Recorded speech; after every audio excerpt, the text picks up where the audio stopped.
What's up, guys? Welcome back. Right, well, we're about to continue with the Inkosi Super Cup. Of course, the Nodwin Inkosi Super Cup, sponsored by MSI. So quite a nice, exciting addition that we have on.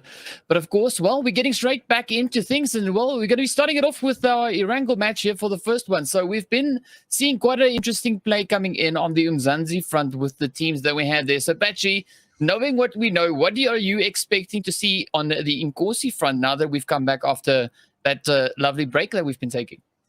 Well, I think I have to say that we've seen two things about the Super Cup so far. Inkosi Super Cup is it produces some really great teams.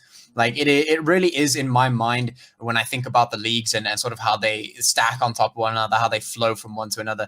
This is really that sort of time where you're going down a river and there's just a ton of rocks and the water's like smashing against the rocks, and like you get some really nice, you get to like the center of some really fine gems, I guess you could say. That's really what happens here in the Inkosi Super Cup. Like you just get everything just smashing together, and like it's a giant, pot of craziness. And out of all that, you get like these really great gems of teams. And we've seen that over the last couple of seasons. We've seen those teams that really come out of all that mess and they shine, and they get they get into the Umzansi League and then they shine. We've seen them do that. And that's why it's always exciting to see the teams here in the Inkosi Super Cup when they come in. It's always great. There's always those teams that stand out, and there are also teams that manage to work their way up to the top. So it's always fun to see which teams are going to be those teams that make it to the top. Of course, you can see right here that schedule for this evening's matches. We have that group match, which is coming up first, and then those three finals matches coming right up after that. All of them, of course, Irango as per usual. So nothing big in terms of curveballs or anything like that. The teams should be pretty happy, but in terms of what I expect right now for tonight, I'm not sure. I think a lot of these teams might not have decided to continue practicing. Maybe they did, maybe they didn't. I don't expect that sort of level to be upheld like we would expect, say, for instance, in, the Umzansi League. For some teams, like this big number, we expect the big teams to keep up the practice. We expect them to be really like on the ball. When it comes to the Inkosi League, we'll see. We'll see. Yeah. And of course, well, speaking of, that river and the teams getting refined as they make their way through, we're, of course, looking at those top 8 teams to be moving up into our relegation promotion section. Of course, well, we've got the players from Ultra 6 sitting right at the top there with 199 points. We've got the Black Clovers coming in second place with 173 points. But if you notice, they haven't had any chicken dinner so far. So they've managed to work themselves up into second place without placing in pole position. So that is absolutely fantastic to see. Then in third, we've got the players there from God Gaming coming in with 155 points. We've got Habibi Esports in fourth with 142. Rain from Hell with 132. Of course, in fifth, we got the Rebels in sixth place coming in with 131. Rescue with 119 in seventh. And then, of course, the players from Fear sitting in eighth place with 116. So one thing I'm definitely looking forward to today is maybe seeing a little bit of a change, but it, of course, all depends on whether or not those teams are here. Whether they are participating and whether they make it through into the finals. If they get through our first group match and progress on into, our 3 games of finals that we're going to be having here today. So that is, of course, only where those points start counting is once they start playing in those final games.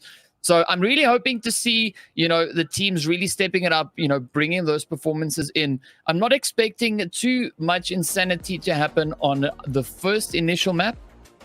But of course, that is a nice bit of a warm-up for the teams. I'm quite curious to see who's going to be making it through into, the final stage here for the evening then.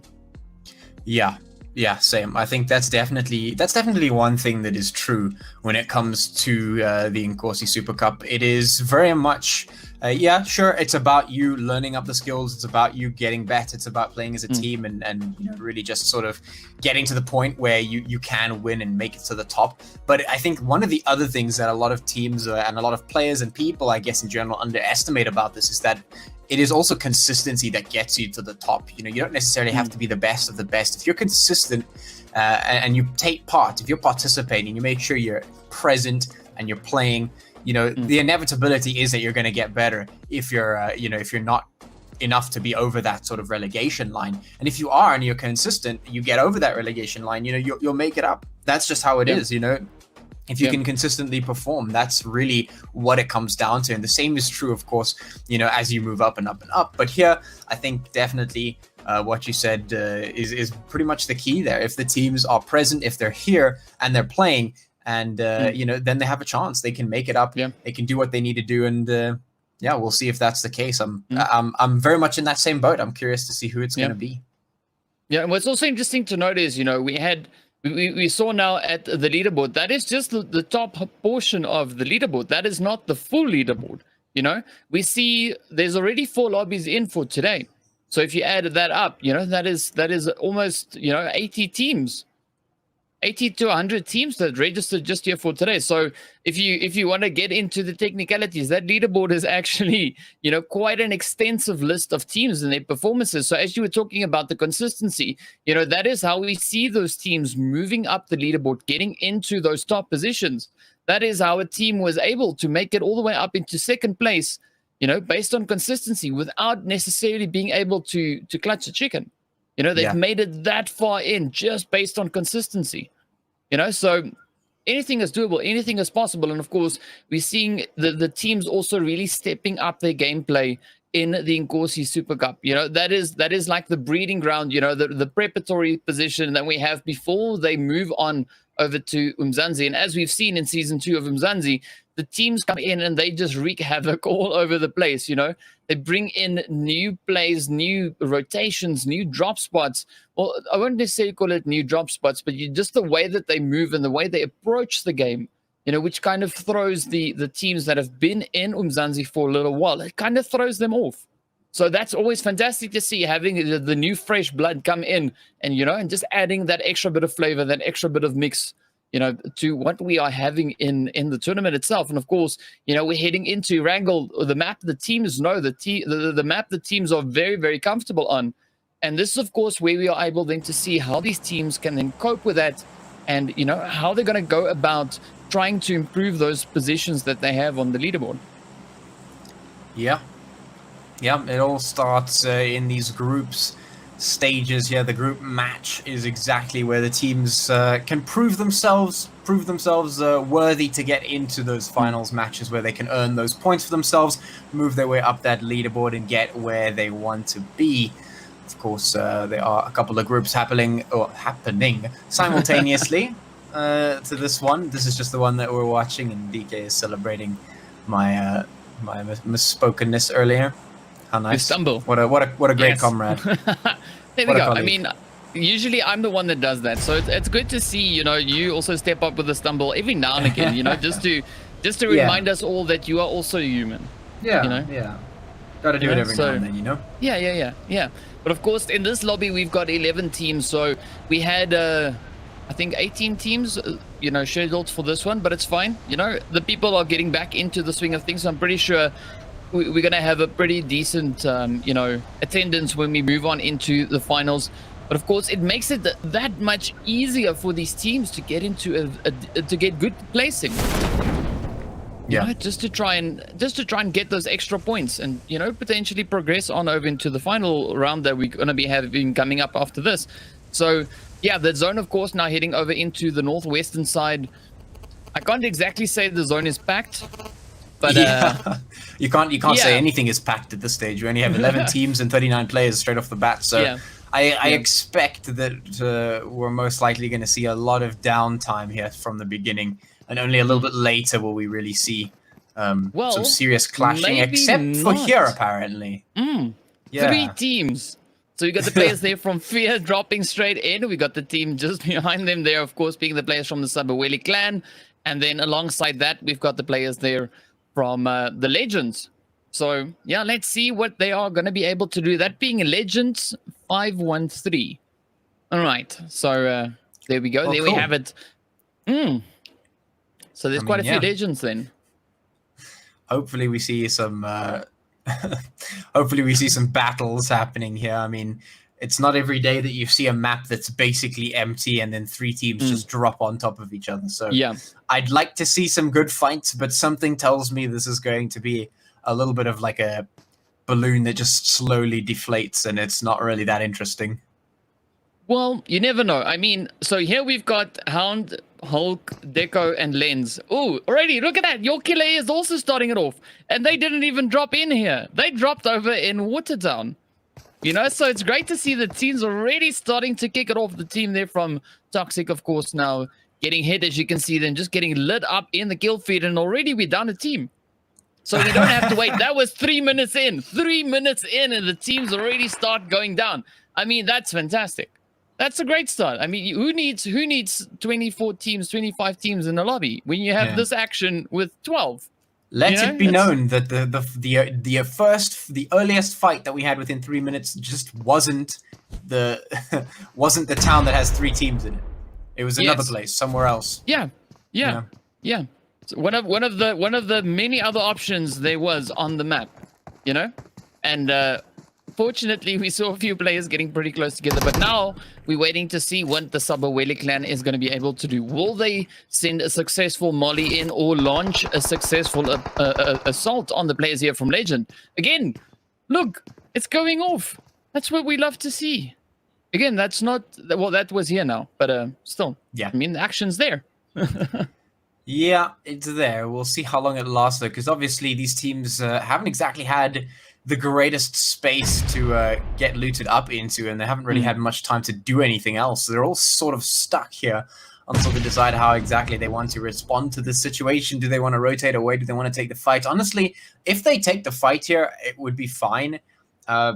Just because, you know, the players are here already. You know, you've got the gun, the players are here. Just take them out now, because with all the space on the map, it might just be a while before you see someone else. So yeah, pull the trigger now is you know, probably the best option you're gonna get at this stage.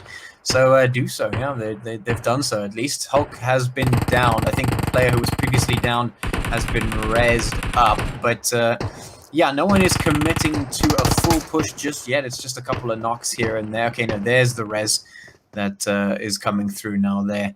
But yeah, somebody has to commit. I want to see some bloodshed. Yeah, that was what we were waiting for. We're waiting to see the action. Of course, we see it right up on the roof there. You know, the players getting ready, getting quite close. You know, just trying to align their sights. They're getting it prepped for what could potentially be, hopefully, a squad wipe.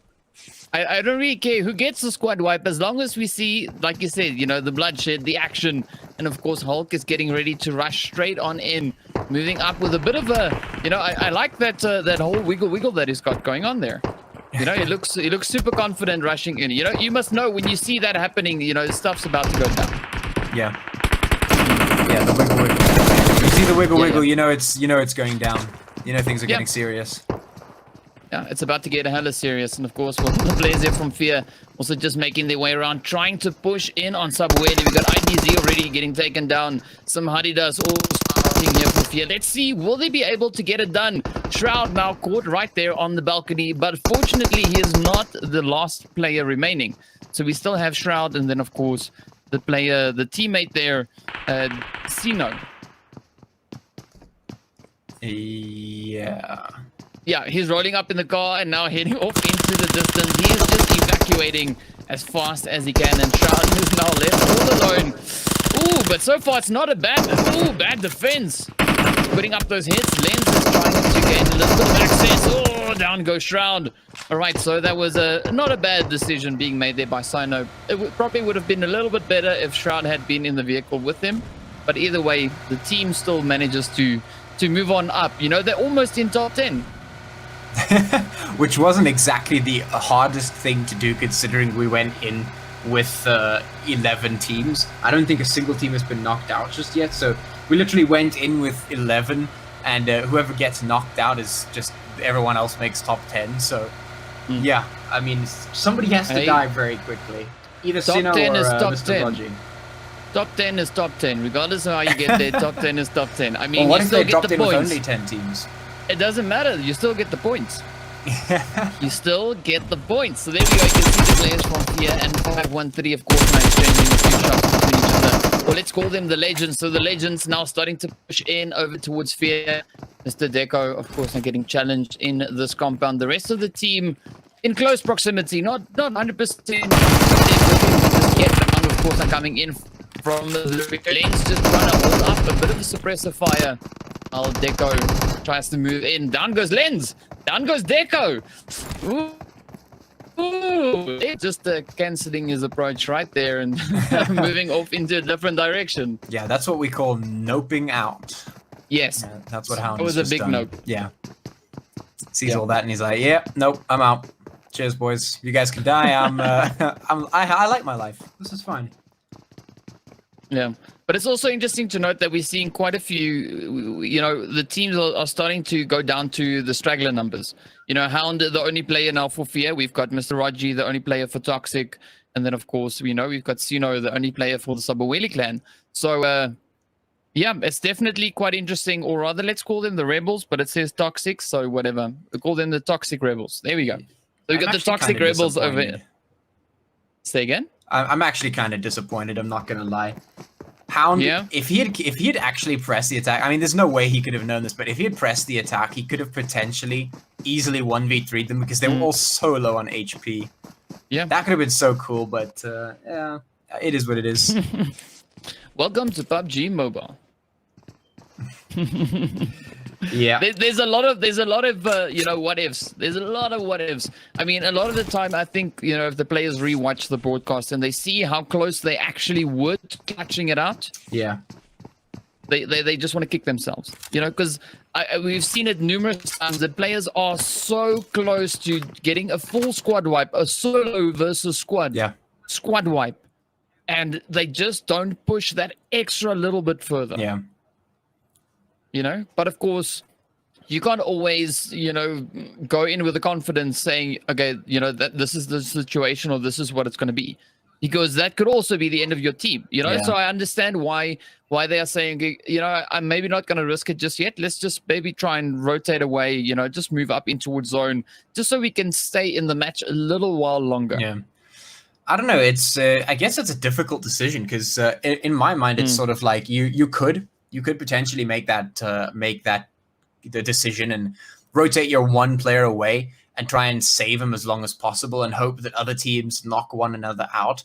But I mean, at this stage, it's like, I guess now it would be a little bit more worth it. But in a game where, where points could be in consideration, sometimes it's better to take that risk, push that extra bit and see if you can get it. Just because once you've done the damage, you could say, all right, I've definitely shot these guys. Your teammates can make the call. I've definitely shot these guys. They're pretty low on HP. They haven't been able to res up because I can still see them. They haven't, thirsted me just yet. You come in, you try and get all of them, get us some points, see if we can move our way up. Versus rotate away. Know that the next time that you engage in another team and another player is going to be at full health, most likely, and they're most likely going to be at least more than one or two players in that squad. So you're always going to be at a disadvantage. I guess, I guess you just have to weigh up the options. In this particular situation, I think rotating away is probably the better option, just because making it higher up in terms of placements could potentially get you that, that upgrade into the next round, into those final 3 rounds where everyone wants to be. But I guess it's just a situational thing for each team to decide on the fly. Yeah, I agree with you on that. I mean, I understand why they do the rotations, trying to get out of that confrontation in this stage. I understand, I get it, it makes sense. I would probably do the same thing, but that's one thing that I would like to see change when they then make it through into the final stage, which is the best of 3. There you got to risk it. You got to push in, you got to turn that aggression up to 11, 12, 13, however far you can reach it. Turn it up, because at the end of the day, if you can rake in those extra kills, that is something that can catapult you up higher at leaderboard. Yeah. So, yeah, I'm definitely looking forward to seeing, whether or not we're going to be having a team step up to the plate and, just dial that aggression up to the whichever next digit they can reach. Yeah, I'm hoping to see that, but I'm not expecting to see that in this stage.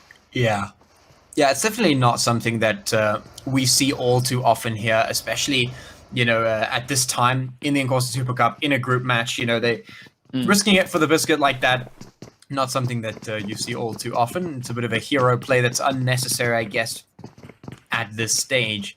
But yeah, it is what it is. It be what it be. And right now, our friend Hound is potentially about to be sniffed out here. We've got RDX moving in, taking control of the compound here, and has been spotted, of course. Know exactly where he is. Just have to find him and take him out now.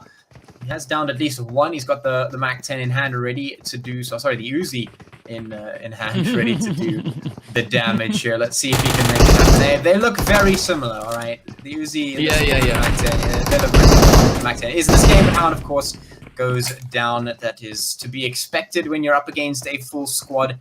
Generally didn't expect any sort of other outcome there. And I mean, that's exactly what I was talking about there.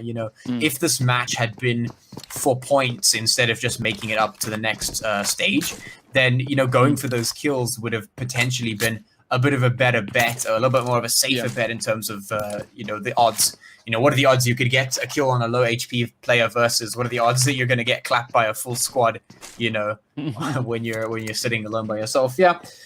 It is what it is, but right now, of course, that leaves us on our 10 teams. So there we go. We've made it into our top 10 teams. Not that that was much of an achievement considering we started with 11, but hey, here we are, and we are ready to see if these teams are ready to fight. We have 28 players here on the map. The zone is slowly getting smaller as it does generally.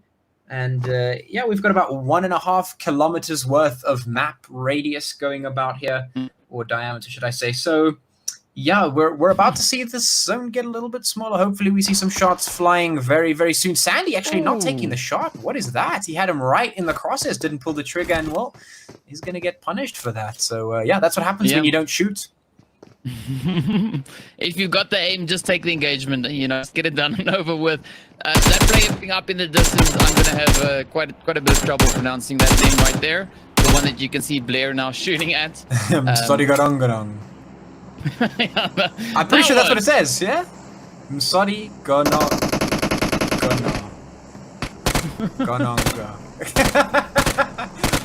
I'm trying. Usually you're the one that's pretty decent with Gong names. Gong. Okay, there we go. I just abuse them. I mean, so even if you struggle, just imagine. I'm not even gonna try, but yeah.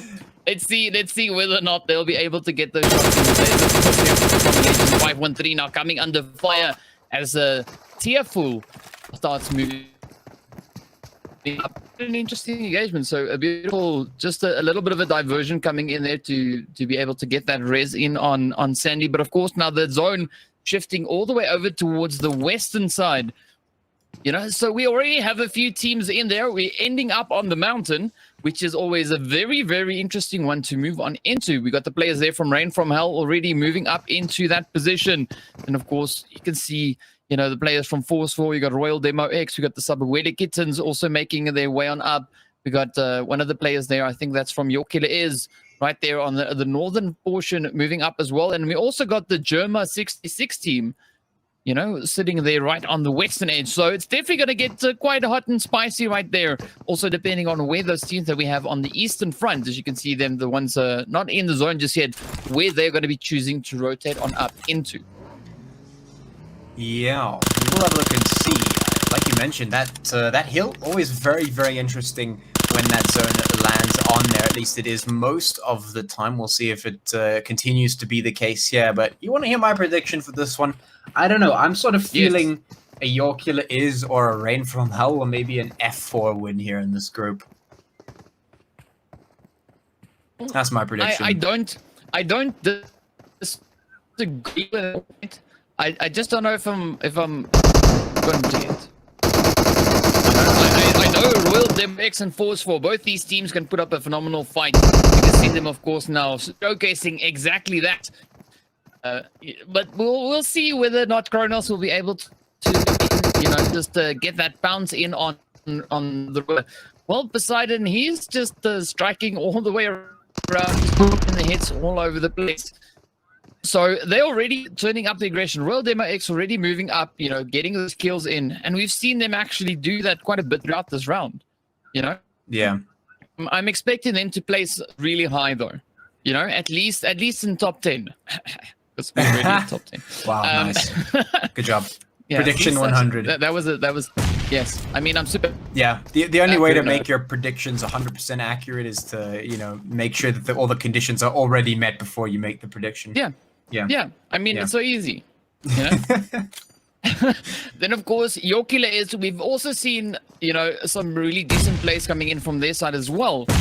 But at the moment, they are quite far away from the rest of the lobby. They're not really in any or near any potential engagement. So they might just be sitting there waiting to see where the next zone is going to be shifting up into. We also see the Sabaweli Kittens right there alongside the players from the Legends 513. So there's definitely a bit of a potential for action right there. But well, let's see. Will Kronos be able to make a safe escape, or will he get the clutch or the lobby? Well, we're about to find out, because RDX definitely looking for the kill. Kronos not going to be able to escape this one. Basically nowhere for him to run.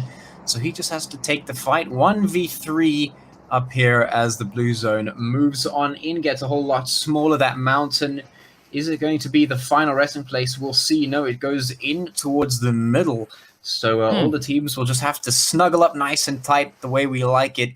We'll see who goes down next. We've got Heatwave crawling up here, having a look and seeing if he can spot out any of the competition just ahead. We have 2 teams, and well, we still have 10 teams actually remaining in the zone. So I'm expecting that right about now we're going to see a whole lot of teams get sent back to the lobby.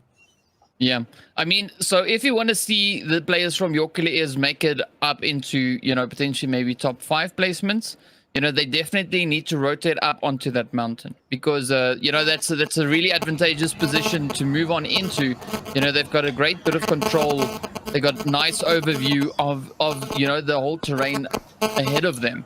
But that also means they have to try and, battle it out there with the players from Rain from Hell. So, yeah, it could be quite interesting. But of course, you see the players here from RDX now getting ready to apply that pressure over to They also need to get moving as the zone is moving in, and down goes Kronos, running out of time.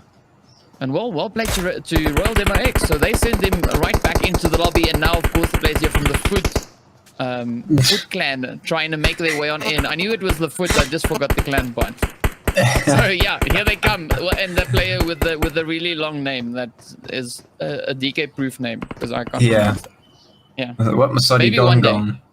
Maybe one day. No, that's it. It's Masadi Gong Gong. Yeah. See, it sounds easy until I try and say it. Yeah, that's how it always is. Well, it looks like your killer has actually been sent back to the lobby by some decent shots, and then of course that play zone moving in as it does. So I guess I'm going to change my prediction slightly and say Rain from Hell is still there, because that's the other team that I predicted. And instead of F4, I'm going to say RDX, because RDX just beat F4. So yeah, there it is. My new and approved prediction. Oh, so it's updated. Yeah, okay. It's updated. It's 2. All right. I see. All right, so the players there from your killer is, of course, also getting sent back into the lobby. Ooh, up comes the team here, trying to just push in on Rain from Hell, that of course being the Germa 66 team. So I don't think we've seen them before. Well, they might have played before, but I haven't seen their name before. But well, let's see how they hold up against the players here from Rain from Hell. Hoping for the best for both. Let's see, either of these teams need to get sent back into the lobby. And of course, it seems like Rain from Hell is just raining down on them, putting those shots in, as that blue zone, of course, now just swoops in. And, well, off they go into the lobby. So we are now into 7 teams, the top 7. Yeah, we certainly are. And I'd like to point out that Rain from Hell is sitting nicely on the top of that mountain, exactly where the zone is just shifted. So they're in a pretty great spot, but I'll tell you who isn't in a great spot. 513 getting this by now at the moment. They're certainly not having a good time, and indeed, they're actually just going to get sent straight back.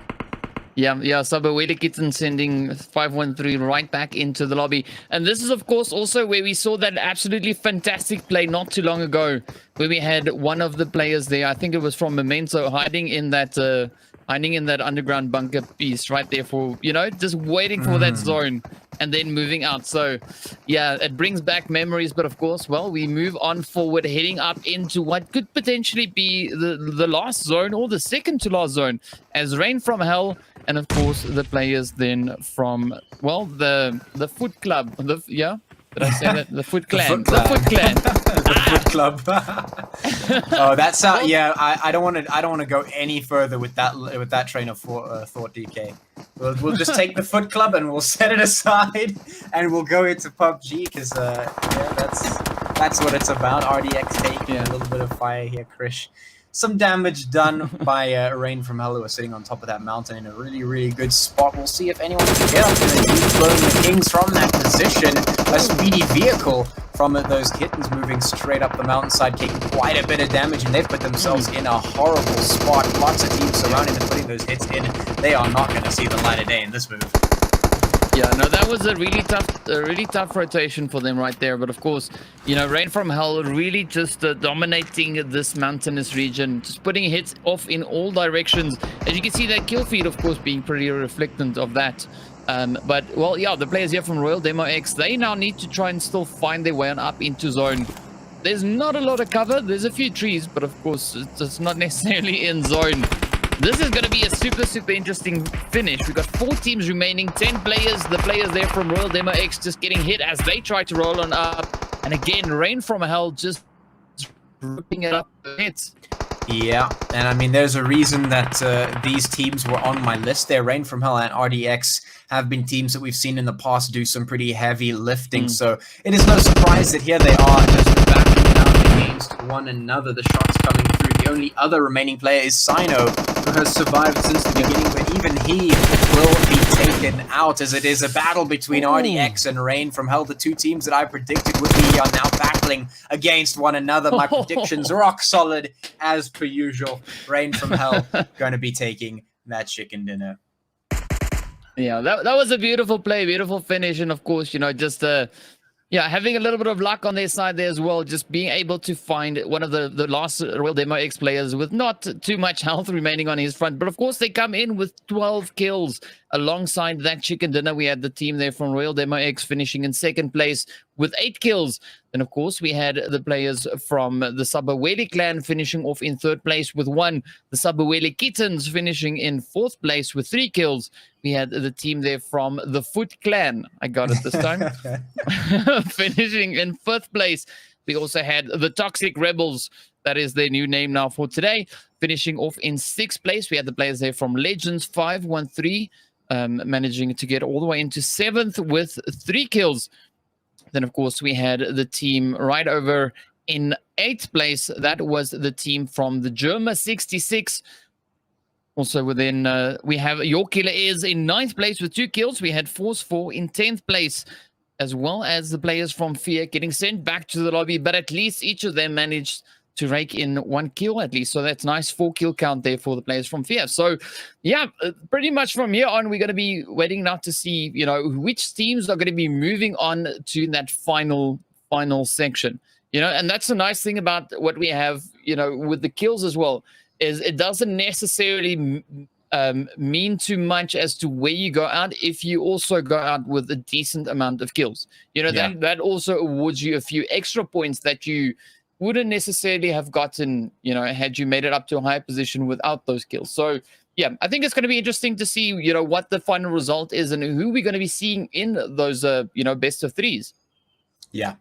That's always the best part, is to see out of all the groups, because I mean, we mentioned this earlier before we went into the match. We have so many teams participating in this that we just have these giant pools. That's what I was talking about, these giant pools of just like churning to get the best teams right up to the top. So it is always very interesting to see which teams do make it up into this. So I'm quite keen to see who it is that we're going to be seeing in the best of 3 match that is happening, the best of 3 finals that we are happening this evening. Usually it is the names that we see in the past. I mean, the season continuing, of course, we've seen these teams make it up before.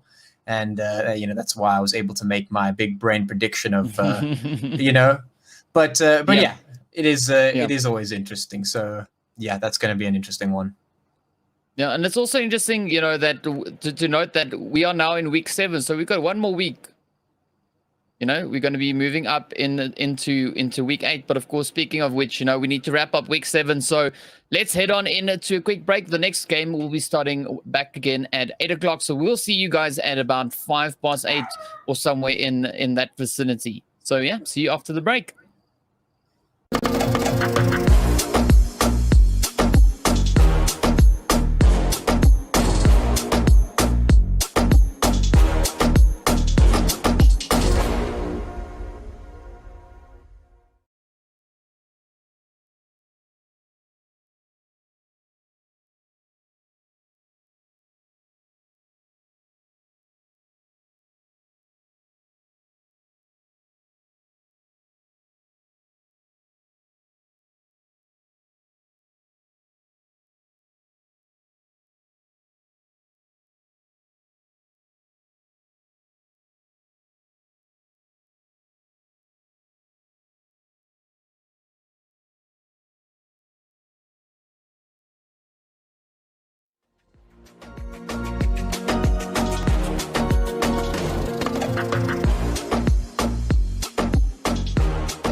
What's up, guys? Welcome back. All right, so we're about to get ready to jump in to our first match of the best of 3 for the finals here today. So yeah, we of course had the teams battling it out in that group stage to progress on to this. And of course, we got quite a few teams actually that's managed to make it in. We've got 17 teams that are going to be participating in these finals. So yeah, we've got some interesting names on the board, names that we haven't necessarily seen before. So it's always a good thing to see what these teams will be bringing. And of course, you know, what those contributions will be to the excitement that we are about to experience in the next lined up matches. So, Patchy, anything in particular that you've got predicted or expecting to see in the next few matches?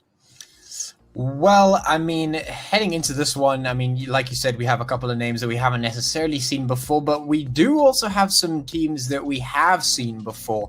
Of course, our top teams from the match that we did spectate, that of course, Rain from Hell making it in from that side, Royal Demo X also making it in from that side, and then our lads there from the Foot Clan coming in as well. So yeah, that's an interesting one. I definitely do expect that we might be seeing Royal Demo X and Rain from Hell making it up towards the top. And you know, speaking of teams that we have seen, we've also got teams like Black Clover as well as Active Gaming.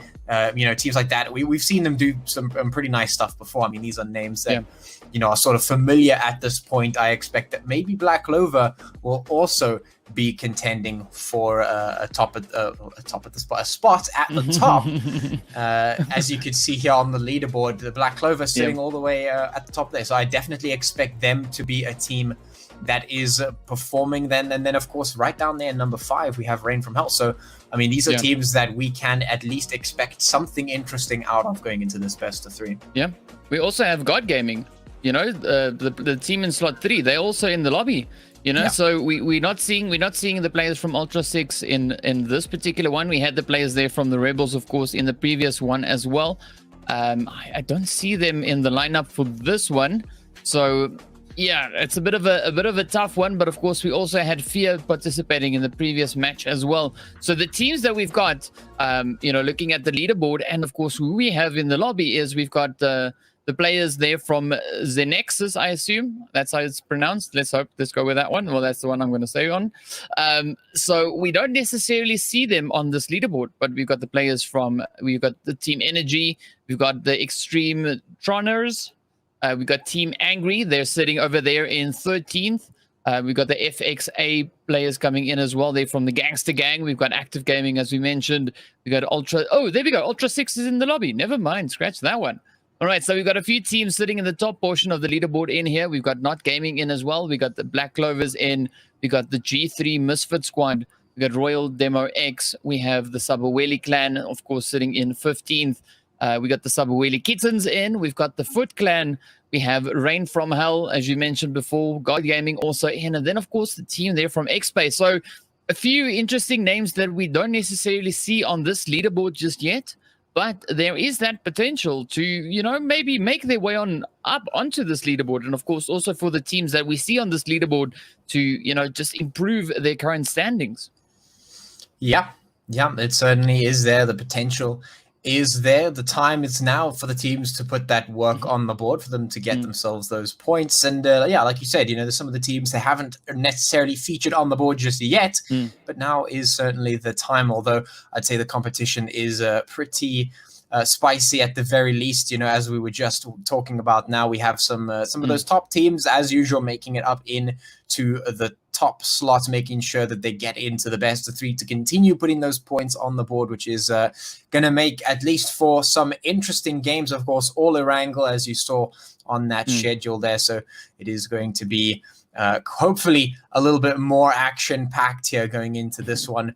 We'll have a little bit less downtime, a little bit more blood time. Yeah, that's what well, let's hope so. I mean, because I mean, I'm looking at the overall, you know, the main running leaderboard that we've got, and at the moment, you know, the players there from the FXA Gangster Gang, they're sitting in 25th place So if they come with a bit of a performance here today, we could actually see them moving up. We also have the Kittens a little bit further down. So there's a lot of potential for the teams to improve their current overall standings. Really step it up, rake in those points. But of course, we'll see how that goes, because they are facing some teams that we have much higher up on that leaderboard. We've got the top 3 teams are here. We've got Ultra 6, we've got Black Clover, and we've got God Gaming. All 3 of those teams are sitting in the lobby. We got the Rain from Hell in as well. We've got, a few teams in the mix that could potentially cause a few obstacles for teams wanting to move on up into that top 20 and potentially even into the top 8. Because, as we've mentioned before, the top 8 teams will be the teams that are moving along over into the next phase, which would, of course, be the promotion relegation stage, where they get to play against, 8 teams coming in, from the Inkosi side. So definitely going to be quite interesting. And I'm looking forward to seeing, what this match will bring and how these teams are going to be performing. I'm expecting some interesting plays, especially curious to see how the teams are going to be performing that we haven't necessarily seen, as you said, feature on, the main overall leaderboard. Yeah, well, I mean, the time to get that done is now. Hopefully, we'll be getting in momentarily. I think in terms of predictions, I'm going to stick with the solid. I'm going to say maybe the Black Clovers will find their way at least top 3. I'm hoping maybe they find a chicken dinner, just because one thing that I like to see after a long break, usually, after a long sort of period of time where there is a bit of downtime between the tournaments, between the leagues and whatnot, is I like to see teams that were, high up previously continue to perform, continue to be good, just so that the standard doesn't drop, so that we have to work it up, so that it sort of stays at the same place and we can just work up and keep going from there. Because like I mentioned all the way in the beginning, this is, where the teams prove themselves. This is where they, show what they're made of, and ultimately work towards that end goal of getting up into that Umzansi League. And I mean, we saw previously in the previous seasons, we saw some serious heavy hitter teams come up from Inkosi into Umzansi and just really shake the boat. And that's the kind of stuff that we want to see. That's the kind of stuff I want to see every single time. I want some of the Inkosi teams to, come up with some, with an interesting play style, or with something that makes them, unique or worthy to be, go up into the Umzansi League, and for them to start, really just throwing the punches, maybe just shake the boat to the point where the Umzansi League has to switch up once again. Because I mean, that's one of the most interesting things. You see it's a bit dynamic. There's adaptation. The teams are never static. They're never just, the same the whole time. So that's what I want. I want the Inkosi Super Cup to just continue to have that standard and raise that bar and really just produce, top quality teams. Yeah. And one thing that's also quite interesting to note is that we're also having a lot more, teams from regions across Africa starting to participate in the Inkosi League. Yeah. We're really seeing the Inkosi Super Cup, rather. We're seeing quite a few teams now just joining in, getting involved. And that is, kind of what we are striving for is to get that, that continental reach. Have the teams come in, participate. We've got teams that we saw in the previous lobby, even in this lobby, participating, from Niger. The players there from over in slot 5. That's a team that we see coming in from Niger. So I think that is one of the first teams that we actually have participating from that region. So it's very pleasing to see that we've got such a variety of territories being represented here. Yeah, that is also something that is really cool. Something that we hopefully will be seeing more of, moving forward, because that is one thing that I think is definitely becoming more and more realized. There's a lot of undiscovered talent, across the continent that is just ready to sort of explode into the esports arenas in every single title. And if we can get some more teams up in here, from all across that continent, then it's even better, because each sort of region brings its own spice, its own style to the game. They have their own things that really make them unique, and it's always interesting to see what they bring to the table. It's always interesting to see how they play, and it just ups the competition that much more, which of course is exactly what we want. And now, right on your screen here, you can see we might just have a little bit of an early engagement here. The Angry Clan, specifically Tay K, is the one just challenging Meow Meow. We'll see who is going to win this fight. The shots coming in. Meow taking a little bit of damage there, rushing out, and well, not going to be able to do very much. Instant thirsts comes through. And well, that's, I think, our first blood of the game. 69 players left alive. Nice. Well, there we go. There we have it. And of course, you know, the ever slightly more packed lobby for this round. You know, just a few more extra players. We're sitting on 18 teams in this one. I don't know why I said 17, but we got 18 teams in. All right, there we go. So we're also seeing the players from the Misfit squad, the G3. You know, they're very, very close over towards the players that we've got all the way down there from Ultra 6. So, yeah, this is going to be a little bit of a proving ground. You can see them, of course, on the screen now. So, yeah, I'm waiting to see whether or not the players there from Ultra 6, if they are in fighting form, you know, will they be able to, you know, push in, apply the pressure, get those thirsts, get those kills going? Or, you know, will the players here from the Misfit squad actually, you know, come in with a bit of a surprise and swing the tables in their favor? Yeah, well, we are certainly going to find out soon, as the shots now coming through is going to mean that TK, the original first blood drawer, is actually going to get thirsted there. Dark Ghost putting that Mini 14 to work, making sure the bullets come on through, and actually we might just be seeing a little bit more fighting from that particular side. That, of course, being the southwest. We have two teams there, and then just underneath that towards the ferry pier, we actually have two teams sitting in that location as well, which are, I think, the closest teams currently on the map. So maybe we'll have a little bit of fighting. Yeah, and that is, of course, Team Angry and the Gangster Gang. Taking up that position over towards Ferry Pier. So let's see, will the players here from Ultra 6 be able to, you know, get a potential clutch in? They've already got one kill in. So let's see, will they be able to acquire any more? Will the team there from the Misfit squad, the G3 Misfit squad, will they be the sacrificial lambs? Ooh, but, well, the Gangster Gang is getting hit by Angry. Just slaying away at the players there from Epic. A very decent assault that we saw in the kill feed now, you know, in getting a double whammy, 2 knock and thirst right there. The players there from Epic, of course, now down to Tiger and Ninja. So, well, yeah, let's see how that goes. That one goes. Yeah, I mean, evidently these players are pretty angry here, just looking for the kills. You know, they're not happy.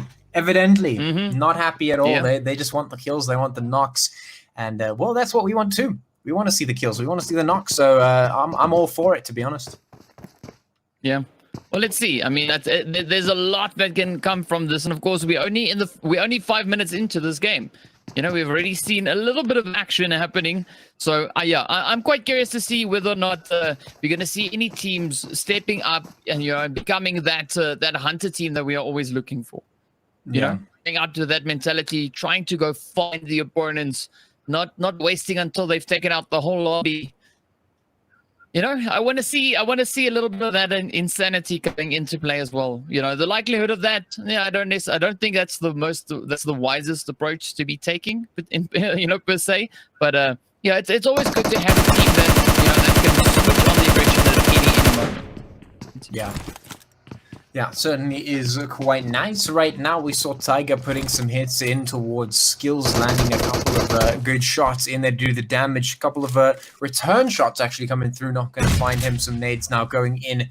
Not going to find the target either. But at least the intent is there. They want to find these kills. Maybe go looking for it. In the meantime, MNM going to be putting some of those shots in. There's a question mark at the end. Oh, is that a 7? I can't read.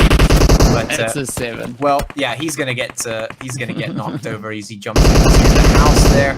Gonna get thirsted up as well as Poison runs on in there to collect that, and some more shots coming through in that region as well. Bullet's going to find Poison in the meantime. Of course, on your screen here, we're going to be watching some nice peaceful driving by the Angry team down the road. Yeah. No, it's that was of course the player there from the Yala EN or the Elite Newbies with the Eminem ripping things up there, and we see the players there from Rain from Hell once again starting with the fights, just picking away at the players. Now we see the team here, of course, you know, they're hunting a little bit. They are definitely hunting a little bit. I'm not gonna lie. Rain, you know, they're really starting to spice things up, and it's good to see that coming in. You know, the teams going out, getting a little bit aggressive, going out, starting to hunt kills. Now we got the Sub-Saharan moving up as well. Boo boo, yeah, that was a big boo boo right there, getting caught out in the open, and of course getting sent right back by the players from Rain. Yeah, seems like Rain from Hell is definitely just putting that work in, which is expected. I mean, Patchy doesn't just predict any team for no good reason. You know, he predicts those good teams for a reason. And, well, this is one of those teams on the list. And, of course, you could see the reasoning right on your screen. They're doing some seriously good work. And speaking of, Bumblebee going to also be doing some pretty good work there in towards the Angry team as a few shots fly from his position of cover here up on the hill next to this tree. Skills off in the distance, not in the greatest of spots, but does have cover to work with at the very least. Not too sure where the rest of the team is, though. Ben's coming on in, has to come and help his teammate. Otherwise, he's going to be in a very lonely position. Oh, let's see. I mean, things are definitely starting to heat up in, you know, this close to center portion of the zone. As you can see, we've got Rain, we've got the players there, of course, also now just pulling up.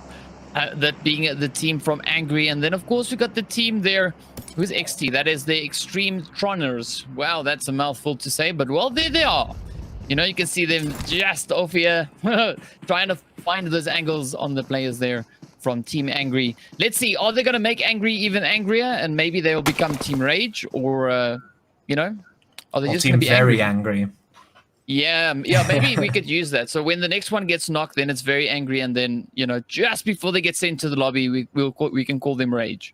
Yeah, that's how it works.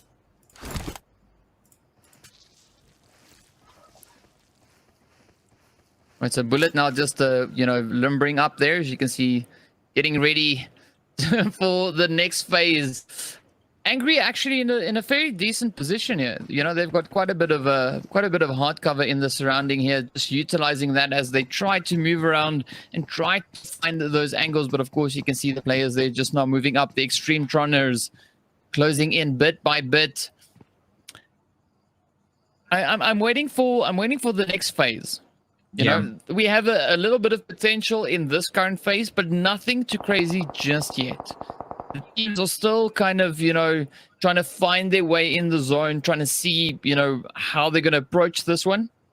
I'm hoping from the next zone onwards that things will be a little bit tighter, a little bit tougher. Yeah. You know, just seeing a little bit more engagement coming in from the teams, or the teams also rather, you know, just pushing up and trying to create engagements. Yeah, well, I'll tell you what I want to see right now is currently the Black Clovers, who are on the military island for those extra patchy points, and also who I predicted potentially might just make it up to the top spot before this game. So right now, I'm waiting for them to rotate on up and just kill everyone. Honestly, that's what I'm looking for at the moment. You know, they're sitting there looking really nice, looking really ready down there in the military island. I mean, if you're sitting there, obviously you're an OG team. You've got some serious beef on your shoulders right there. You're ready to absolutely slam it down onto the rest of the team. So that's what I'm waiting for. I'm waiting for the Black Clovers to make their move, because the only other team that is on there is currently rotating off, as that zone isn't too favorable in terms of the military island. There's only a little bit of the islands left in the zone at the moment. But like you say, well, when the next zone comes around and the next phase of the game begins, it is going to be a little bit more difficult, a little bit tougher for the teams to make things happen. And maybe, just maybe, we'll start to see some serious, consistent fighting. And when that happens, we will see who the champions are. We will see which teams rise to the top. Yeah. Well, what's interesting to note is the teams that you were talking about dropping down over in the Sosnovka Island, right? Those are the two current top teams on the leaderboard. Being Ultra 6 and, you know, the Black Clovers. That's what happens when you drop military island, DK. Yeah, maybe they've got kind of a thing going there. Of course, we'll see where those rotations will be taking them. But yeah, at the moment, we have the players there, of course, also from the Sabaweli clan, bossing in pretty close proximity to their position. So yeah, I'm waiting to see where the players from the Black Clovers are going to be rotating on into when they make that approach, depending, of course, where this next zone is going. But as you can see, we've got a few potential spots. We've got over towards the western side, we've got two spots there. FXA and the players then, of course, from the Misfit squad right down there in the southwestern side. And then up in the northeastern edge of the zone, we've got the teams also in very close proximity. And well, then also the players still there from Angry and, of course, the Extreme Troners that we had on screen just a while back. Yeah, you could just call them XT, you know, if it's a little bit too much, honestly. I mean, Okay, we don't know B. what troning is, and certainly we don't know what extreme troning is. So Yes. you know, I'm just gonna leave that one off to the side, just to be safe. But Yeah. Speaking of safe, teams are not going to be safe for very much longer because that zone is getting smaller, which is exactly what we've been waiting for. All those rotations are going to have to come through the Black Clovers, making their way across the bridge on towards the east. And they're going to be running into quite a stack of teams because there are a number of teams in that direction. There's about 4 or 5 teams off to the east as well, have to make their way on in. And, well, we've got 17 teams and 59 players, and I'm assuming those numbers are going to be dropping very, very quickly right now because things are going to get very close, very, very close indeed as these teams now rotate in and fight for that real estate. Yeah, we're seeing the players there from Zenexes and, of course, Team Energy right up in that northeastern side, which we saw when the map was open. You know, they're taking a little bit of an engagement, but what's also interesting to note is this zone is heading straight in towards Pachinki. You know, on the weekend, we also saw the zone ending on Pachinki with an insane amount of, you know, just crazy action all over the place, and that could potentially be what we might see in this one as well. The players there from Zenexes, of course, just putting those hits straight in towards Team Energy, sending 2 of those players right back into the lobby. The rest of the team now making that rotation on in. But I think the southern portion of zone could be very, very interesting. Yeah, I happen to be in the same mindset. I think I definitely agree with you on that one. It is going to look quite interesting to see what happens there. Specifically, I'm interested to see, as I mentioned, I'm watching the Black Clovers to see how they're faring. Currently, they're having a bit of a tussle with FXA, Gangster Gang, and some other players who are quickly retreating off into the distance. But when they all rotate up into that zone, it is going to look a little bit contested, I think is the optimal word for that one. Just a little bit contested. You can see a whole bunch of teams crawling around, and Azahar putting some shots in. Momo looking to return the fire, not going to find the shots himself, but certainly looking for them. And I think this is where the fights begin in earnest, and we're going to see a lot of teams start to hit that lobby.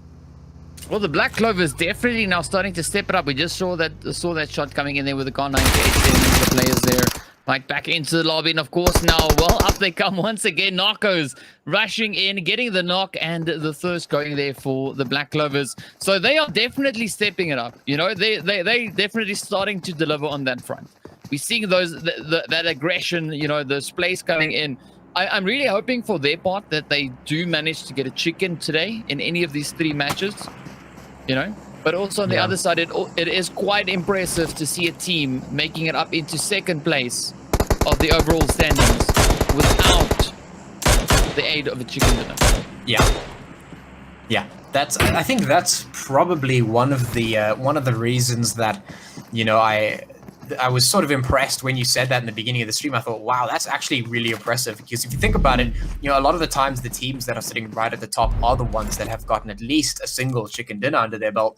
You know, these guys are sitting all the way up there, not a chicken dinner to their name, but the consistency of their performance, the kills that they are finding have given them enough points to make it all the way up there. I mean, that's impressive in and of itself. I mean, if they get a chicken dinner now, they're going to be absolutely styling, I'll tell you that much.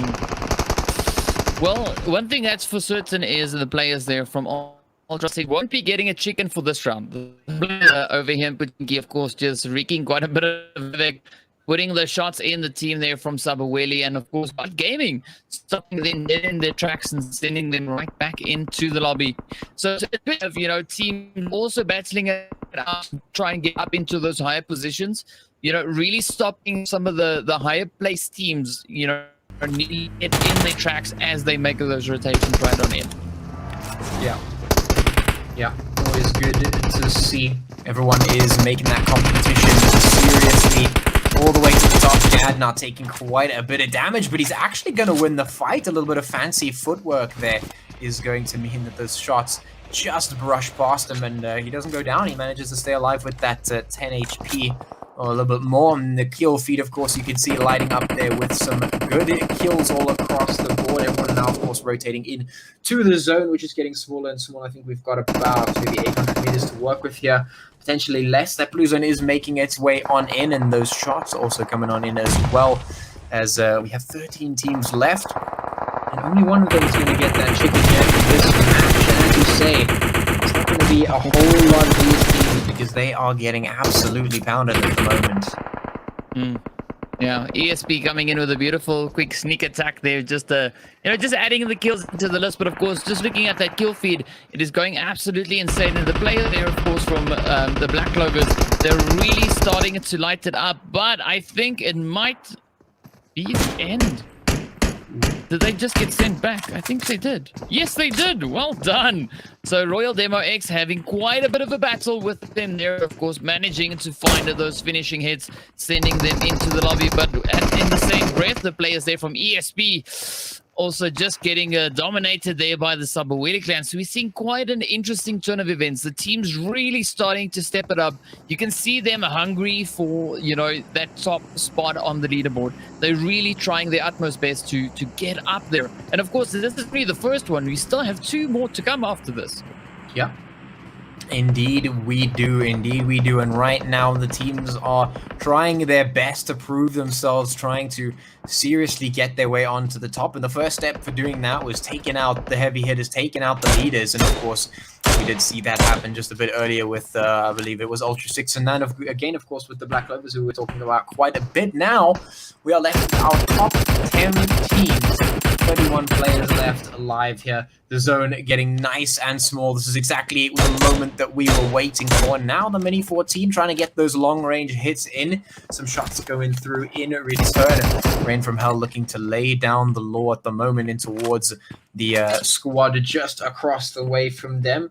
It looks like, well, we've got a couple of fights that are ready to break out. They're certainly brewing here, especially since a couple of rotations still need to come in. There's about 4 teams still outside the zone at the moment. The Active Gaming squad just moving straight around as Angry and Storm putting some shots in towards them, trying to take them out.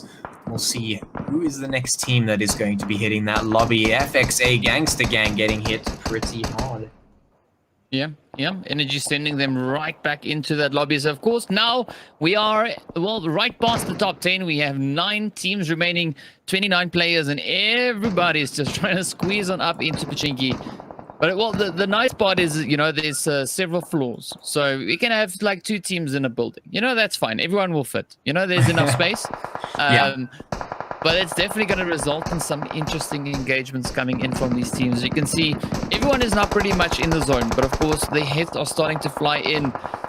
And yeah, this is where the pressure also goes up, because now it is also so much easier for the teams to actually get, a little bit of an upper hand on the opponents, because you can really utilize the buildings, the roofs, the whatever's, that's in the way. So much hard cover to just hide behind and, sneak up on your opponents and get some decent shots in. Yeah, indeed. That is pretty much how it works. When the game gives you the lemons, you make the lemonade as quickly as possible. That zone comes in, gets smaller, and well, you just have to make do with what you got. If you're given cover, you use it and try and put those hits in as quickly as possible. Silent here in the house, looking for some of those angles. Isn't finding them just yet, but everyone is sort of huddling down at the moment, trying to stay alive. Of course, once that zone rotates once again, it is not going to be the easiest thing to accomplish. Rain occupying the church there up on the hill, putting a few shots into the surrounding areas, and well, a couple of players taking some hits. Jinx getting hit there, getting knocked, I believe. So there are shots at the moment being exchanged, but no full commitments, no pushes just yet. Everyone is waiting for that zone to determine the fate of the masses. Yeah, I definitely think once this next zone comes in, that is where we're going to see, the teams really wrapping it up, and we're going to be seeing which teams will be making it up into at least the top 3.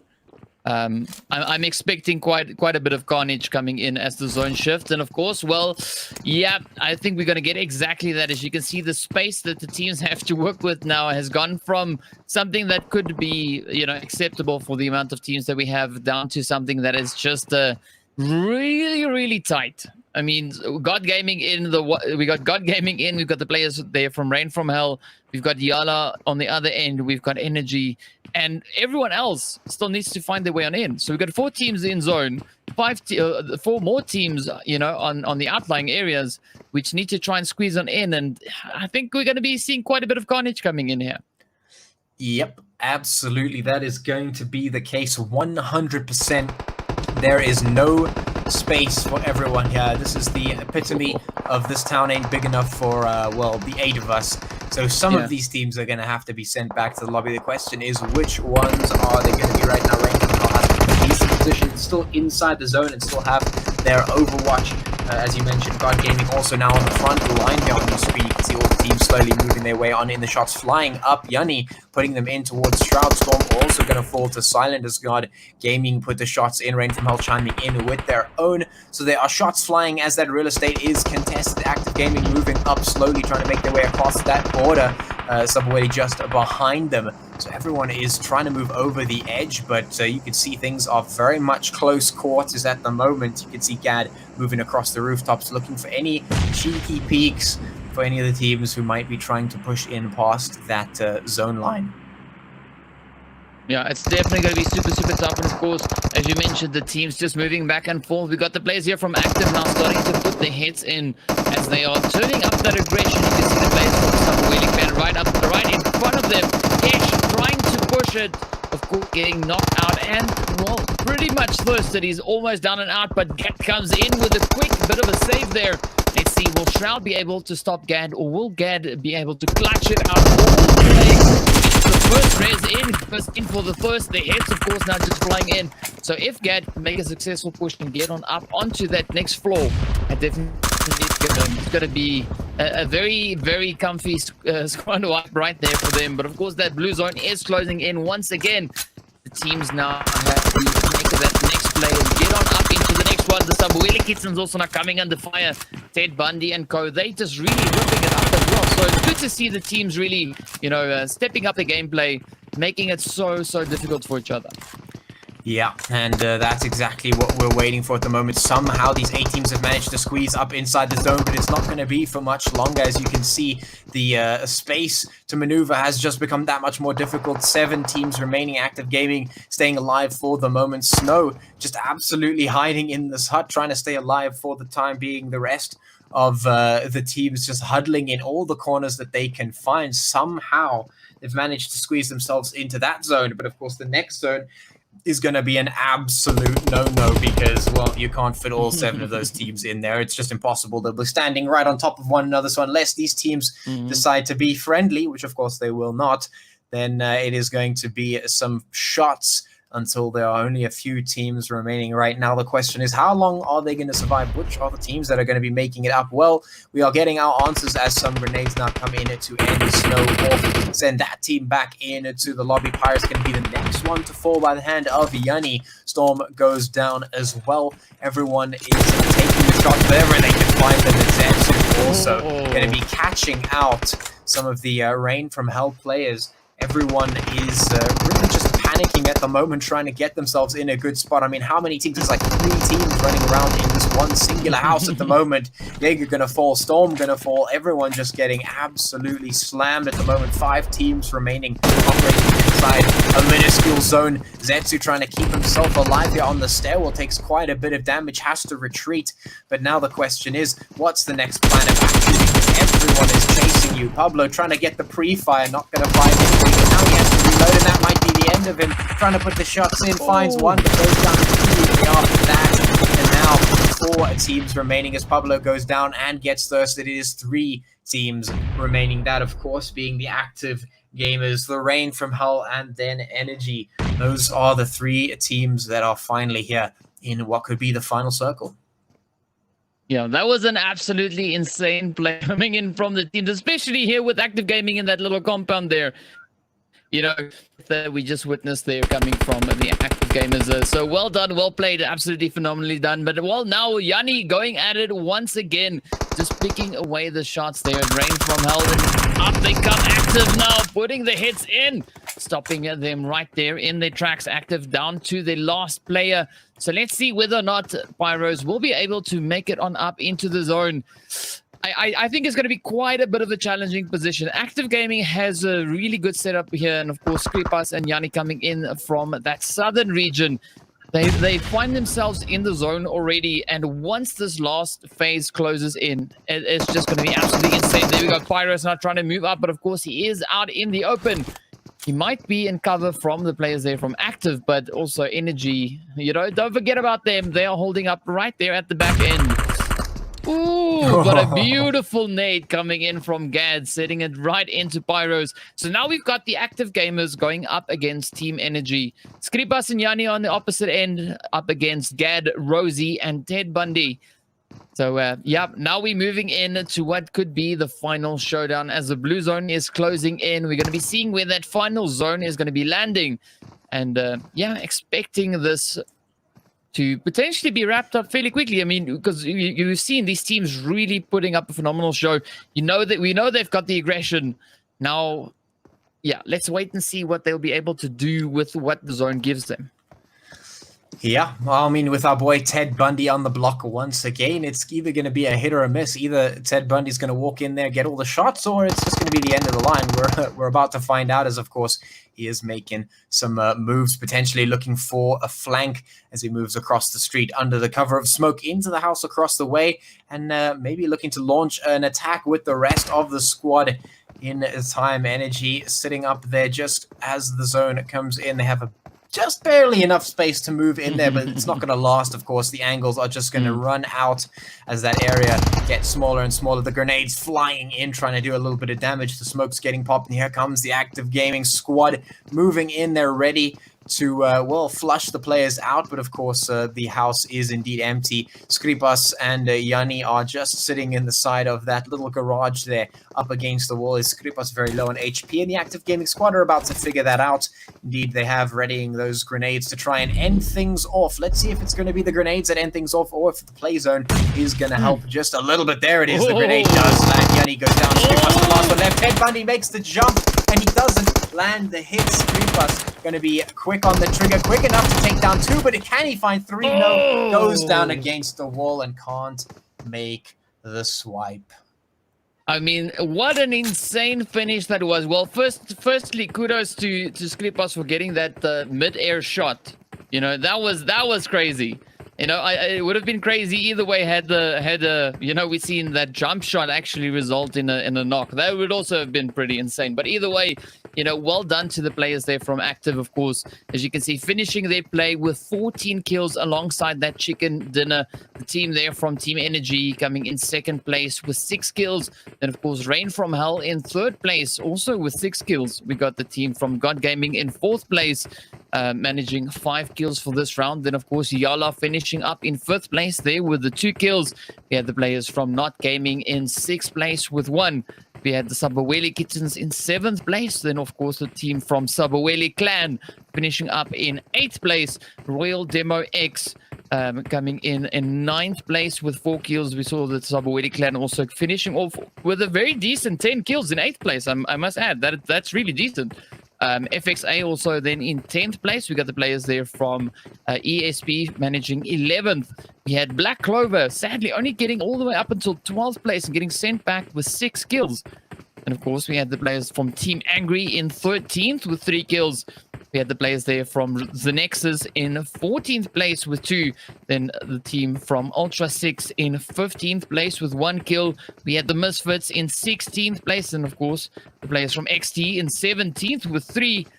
And X-Base getting sent back to the lobby first with 1 kill. So, yeah, interesting spread of kill counts across the board there. You know, it's interesting to see where the teams came in. And, of course, you know, the top 3 teams that we saw here, they really put up a fantastic play, just raking in some kills. But I have to add in as well that we saw that that impressive kill count coming in there from the Sabaweli Clan. You know, they only finished in 8th place, but, I mean, it's the points for 8th place alongside the 10 kill points that they get. So that already is a very, very decent score just for this round.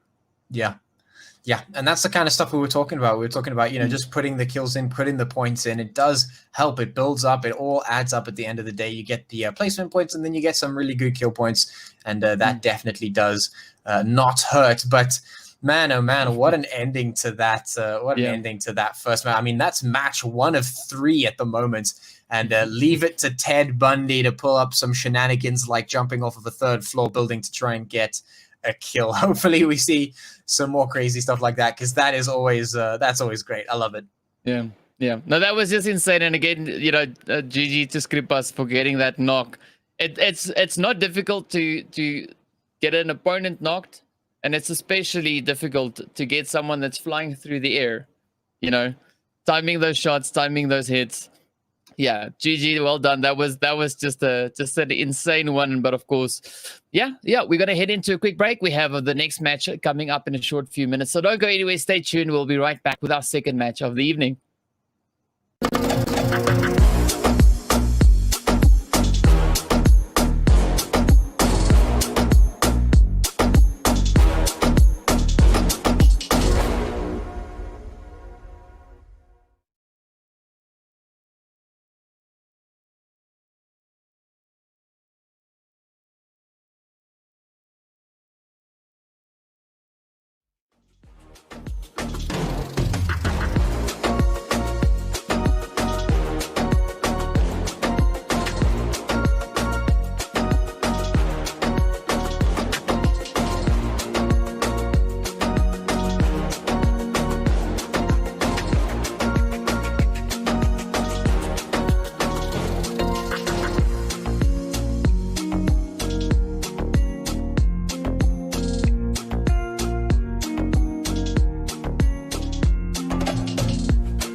What's up, guys? Welcome back. Right, so we're getting ready to get stuck into the second map here for our finals of this evening.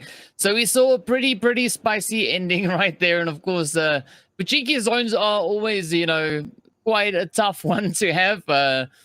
Even the urban fights usually are quite a tense one to see, but of course, we'll see where the zone takes us in this next zone. So, Batchy, you've seen the teams go at it now. Do you have any predictions or any expectations moving into the second one? Well, I mean, I expected teams like Black Clover to do a whole lot better. But I mean, when you have teams like Active Gaming and Ted Bundy jumping off of 3-story buildings, I don't know. Maybe we'll see Active Gaming do some interesting stuff again.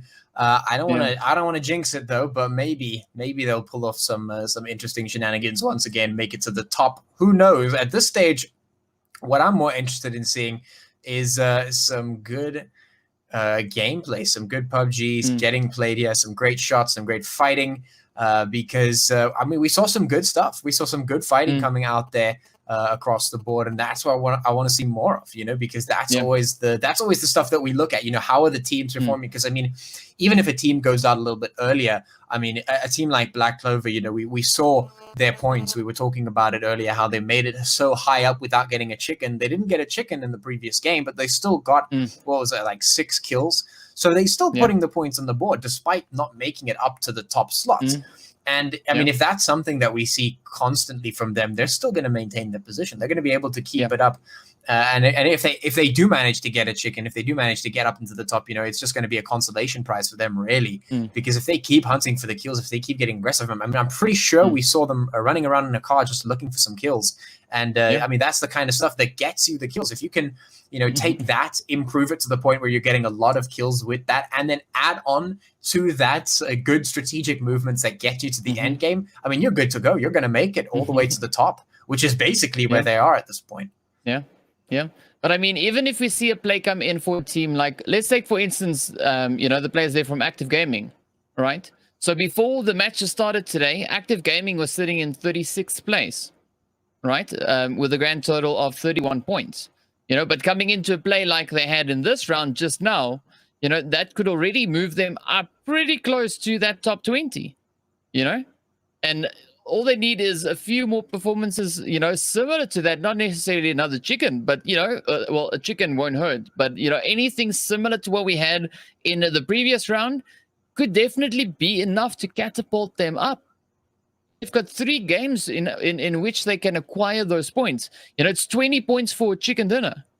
And then there's quite a few points that go into, into these, there's quite a few, quite a few points they can get for the placements. That's what I was going for. If you get the first place, that's 20. Second place is 15. Getting third place is 12 points. Fourth place is 10. Fifth is 9. Sixth is 8. 7 is 7. So if you place even just top 10 and you have that extra added bonus of having a very decent kill count, that could definitely be enough to, cause a little bit of havoc on that overall leaderboard. Yeah, absolutely. That's exactly how you do it. We said this previously, the points, they add up. They make it, just that much easier to bring yourself up to the point on the leaderboard where you want to be.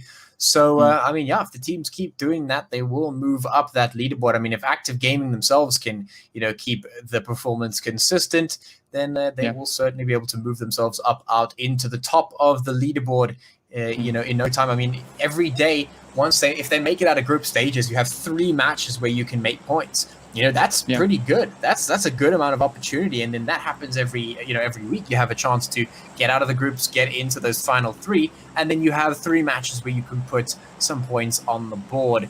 And, like you said, if you make it up into the top 10 and you get some good kills, in your pocket, then you're sitting quite happily with that. So, without further ado, here it is. Once again, we're heading into our second map of the best of 3 for this evening.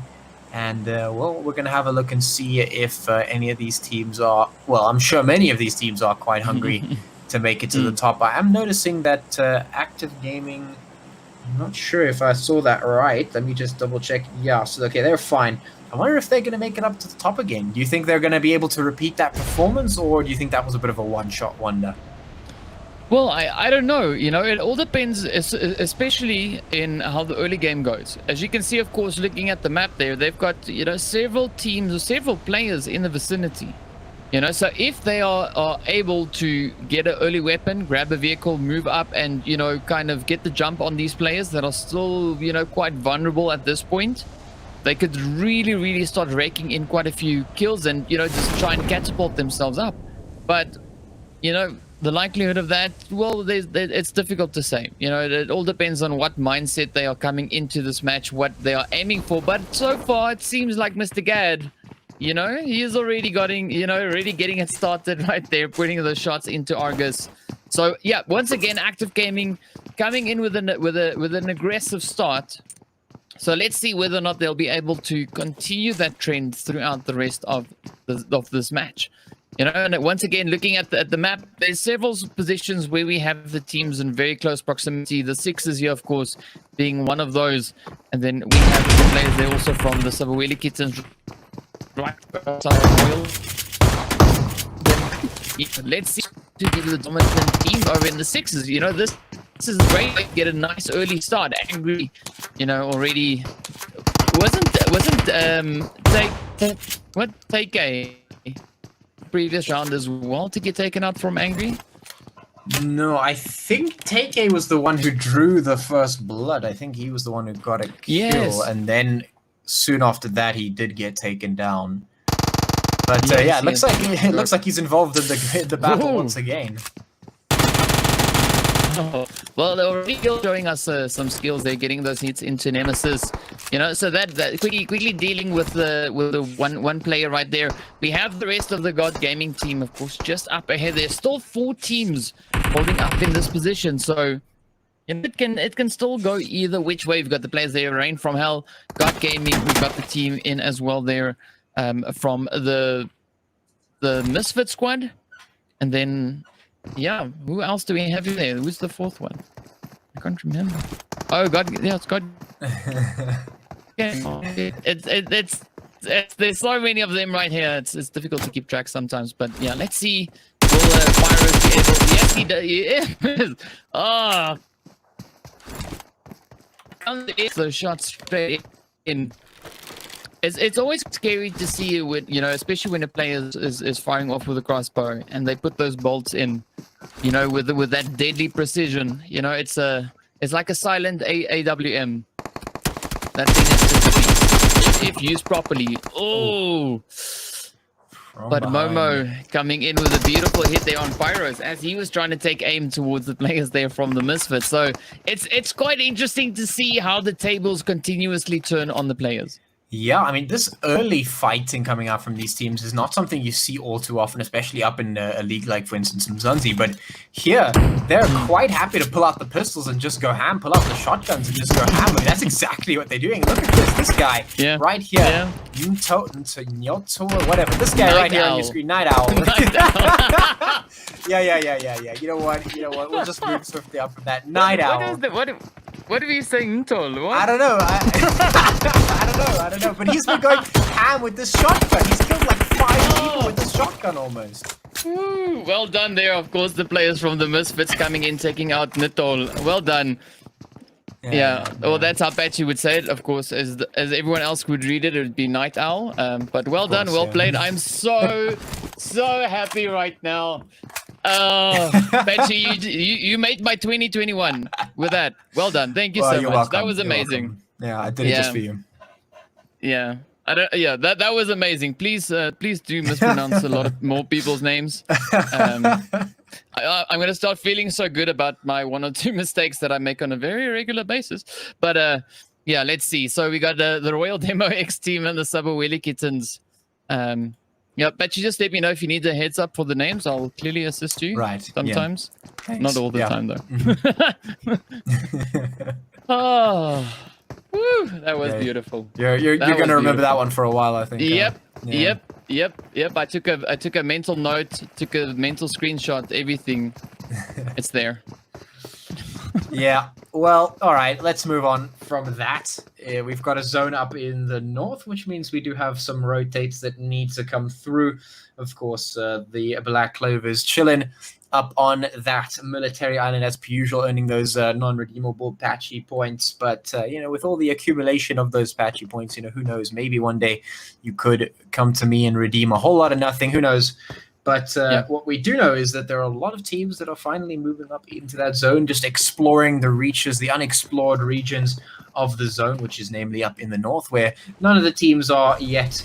Currently, most of the teams are just down in the south. So hopefully we'll see some more teams moving on in there, and that will, of course, secure some of those fights for which we want to see. I want to see some fights. Yeah. Well, there's a potential chance here with with the Kittens and Royal Demo X, but of course Royal Demo X, they're just hitting the drink. They're trying to get straight across, make their way on up.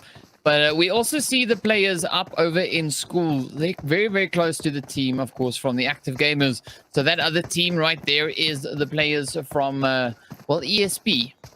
It looked like an A there for a second, so you're not the only one, Patchy, but yes, that is ESP. They're alongside the players from Active Gaming.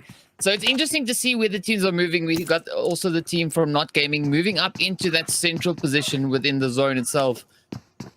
So, yeah, that's of course that infamous compound where we see quite a few, engagements happening. For some other reason, people just like that compound, that particular one where we saw the players from Not Gaming just rotating up into. So let's see, will that draw in some more visitors, so they can just show them the place and, maybe even show them the lobby. We don't know. We'll find out. But yeah, we're waiting for the zone. Yeah, that seems to be the case. Just waiting for the zone and, a couple of teams to get out of the zone because they are sort of trailing behind. A lot of players at this point, lose respect for that first zone because it's like, what, doesn't do that much damage. But we have seen that mentality come back to bite a couple of teams before. Recently, I do believe, if I'm not mistaken, we did see a team lagging behind in the first zone make a late rotation, and then suddenly they found themselves still stuck in the blue zone, and it was like 3 or 4 zones deep, and they were having a bit of a tough time there. So, if you're gonna tempt that first zone, if you're gonna make a bit of a late rotation, you need to be 100%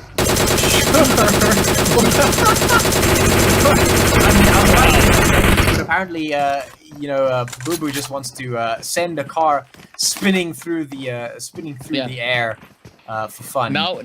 But now we know why Boo Boo is called Boo Boo, because that again was a pretty big boo boo right there. It takes a lot of talent to be able to do that. It does. That is not easy to do. I mean, aside from what people might believe, it is particularly difficult to send a vehicle flying like that, especially even in PUBG, even though, physics don't necessarily work the same here.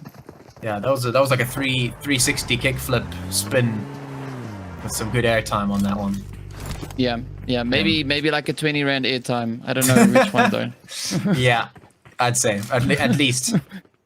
Yeah, a very short-lived airtime, but I mean, it was impressive nonetheless. Don't get me wrong. That was really impressive, seeing that we know the amount of skill required to pull off a stunt like that.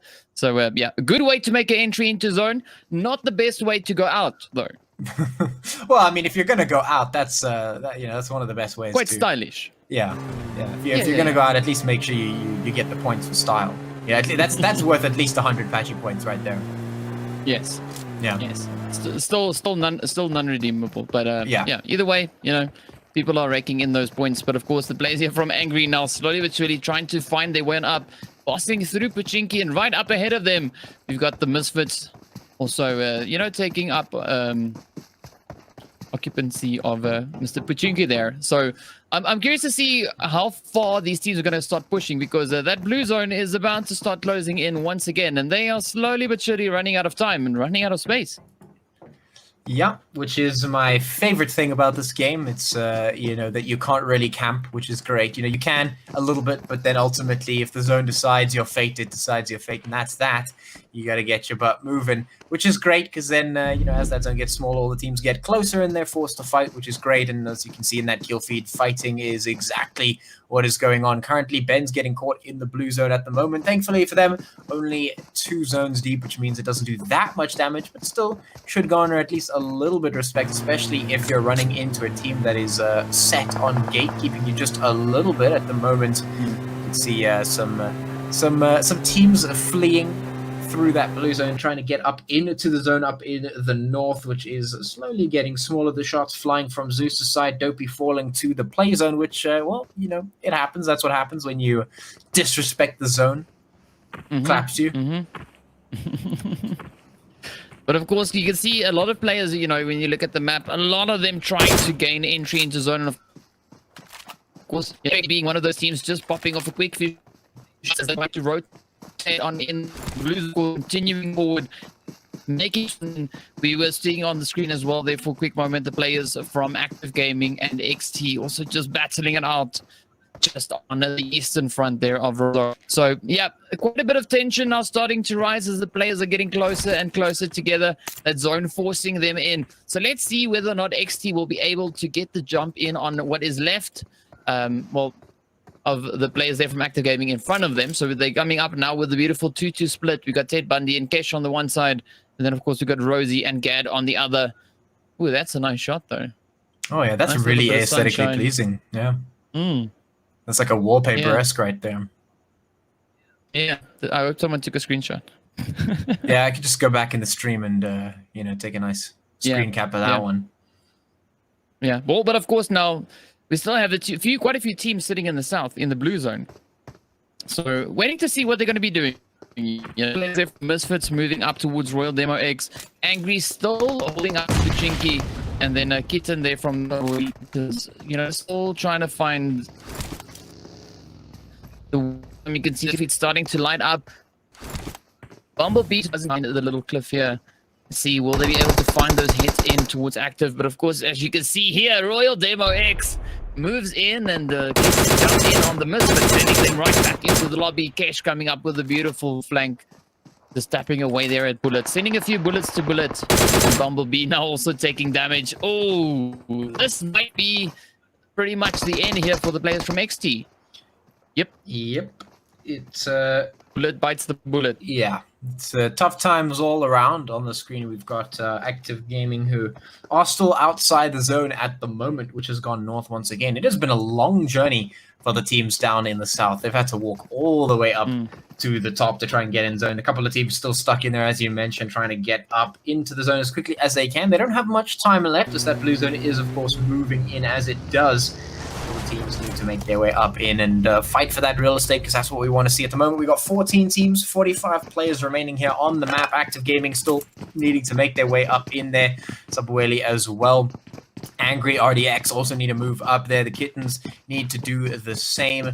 The FXA Gangster Gang as well in the same boat. Just need to make their way on up into that zone and try and set themselves up for what is about to be the beginning of the end game here. Especially if the zone continues to move north, it's going to be quite an interesting one, backing them up against the coastline.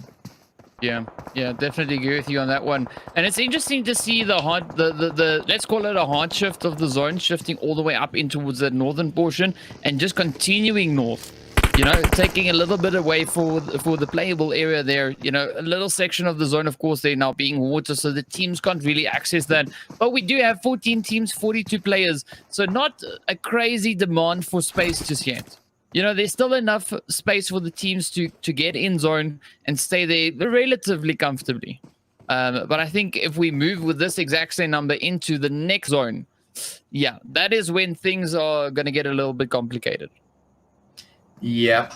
Certainly will be, and we're about to find out what the next zone is gonna look like, because the blue zone is of course closing up as it does, making things a whole lot smaller, and it will go in towards the north. So the zone does shift up into that northern area once again, up into the northwest. Only two teams are in there at the moment, so they're gonna have to move to try and get in there. All these other teams need to rotate again. They are just not getting any time to breathe. As soon as they try and get up in, they have to rotate again. The blue zone unkind as per usual, And, well, everyone's just going to have to stay on their toes at this point. You can see we've got a nice little trench going here. We've got a couple of teams, the FXA Gangster Gang chilling on the one side. We've got Dark Ghost here crawling along the other.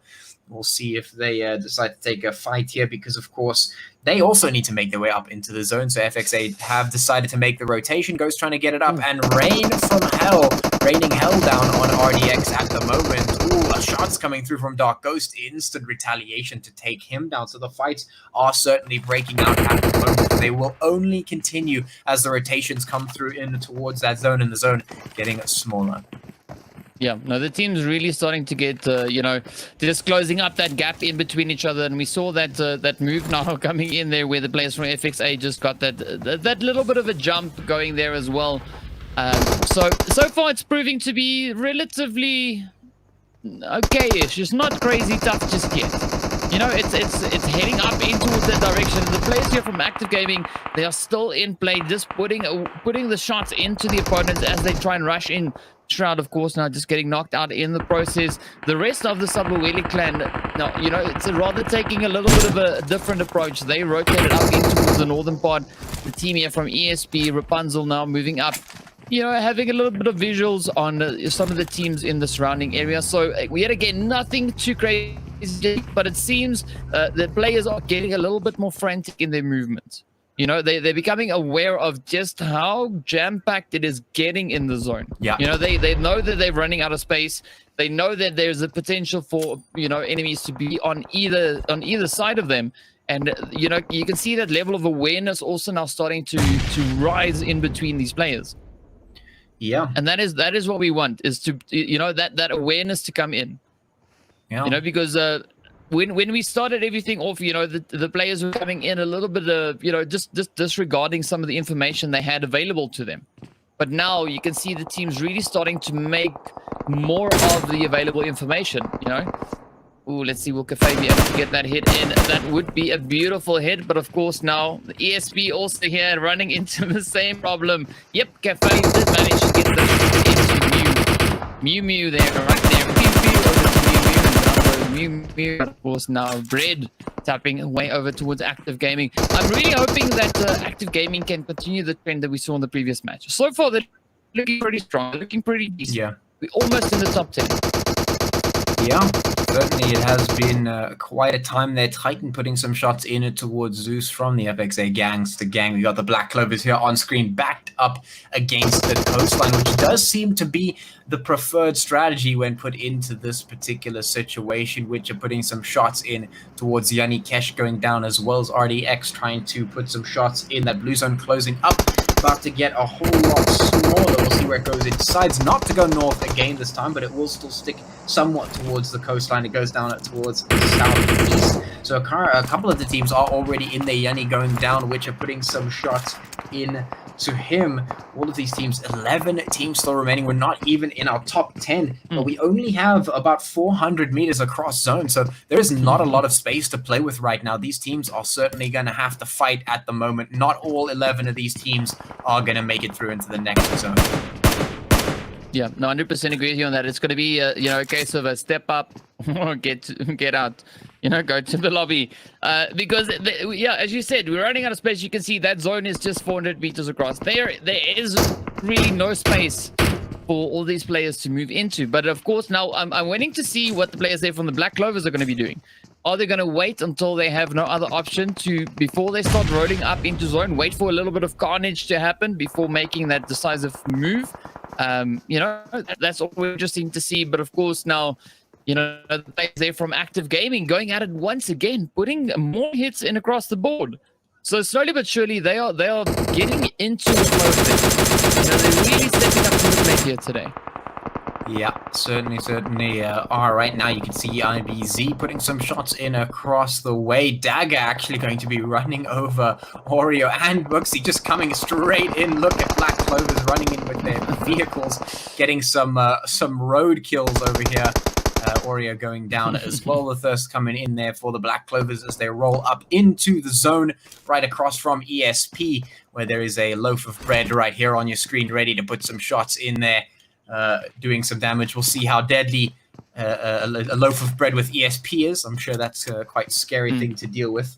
Certainly, I wouldn't want to deal with that if that was in my kitchen. But yeah, right now we have our 9 remaining teams, so we have finally found our top 10 here. We have most of the teams inside the zone at the moment, except for Skripas, who does need to move his way on in, but he will have to deal with the Black Clovers if he wants to get in there. And indeed, dealing with them is exactly what he's doing at the moment, putting the shots in, finds one. Can he find a second? No. Immediately answered back by High, putting those shots in and shutting down his hopes and dreams. And now we are left with 8.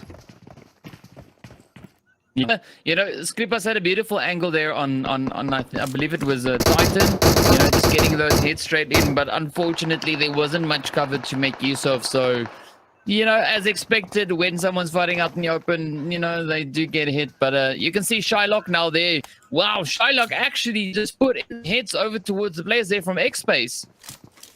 I think he might have gotten a squad wipe there. That is entirely possible. If I'm not mistaken. I mean, that could have been that I'm sure. Well, if you look at his kill count, he's sitting 4, so I think it might happen. Nice. You know, or he just took out what was left of X-Space. But either way, you know, well done, well played. We still have the Black Clovers in decent numbers up ahead. The players here from ESP also looking fairly decent, but from hell down to 1. We got the players from Not Angry sitting on, I believe that's 3 players. Yes, that's 3. Active also sitting on 4, so they're really making it up into this late game with pretty decent numbers.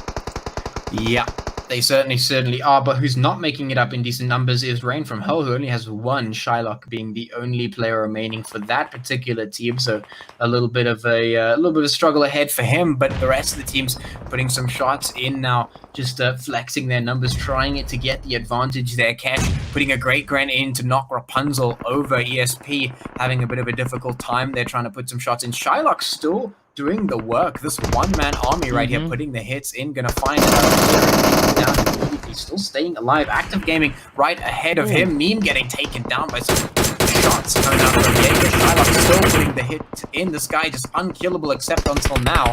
Rosie Sin finally finding that and putting him down. 5 teams remaining at the moment. We've got ESP, Not, we've got BC, we've got Active Gaming still on the board here, Sapaweli as well. They are still here, zone about 200 meters across, and now it really comes the time to employ your best tactics. Dagger putting the shots in, has to make a dash for it. That zone is way too scary to tempt the fates in. You have to make sure you don't get touched by that blue right now. Crawling along very slowly, trying to stay alive. Some grenades absolutely important in this very, very difficult situation for all these teams.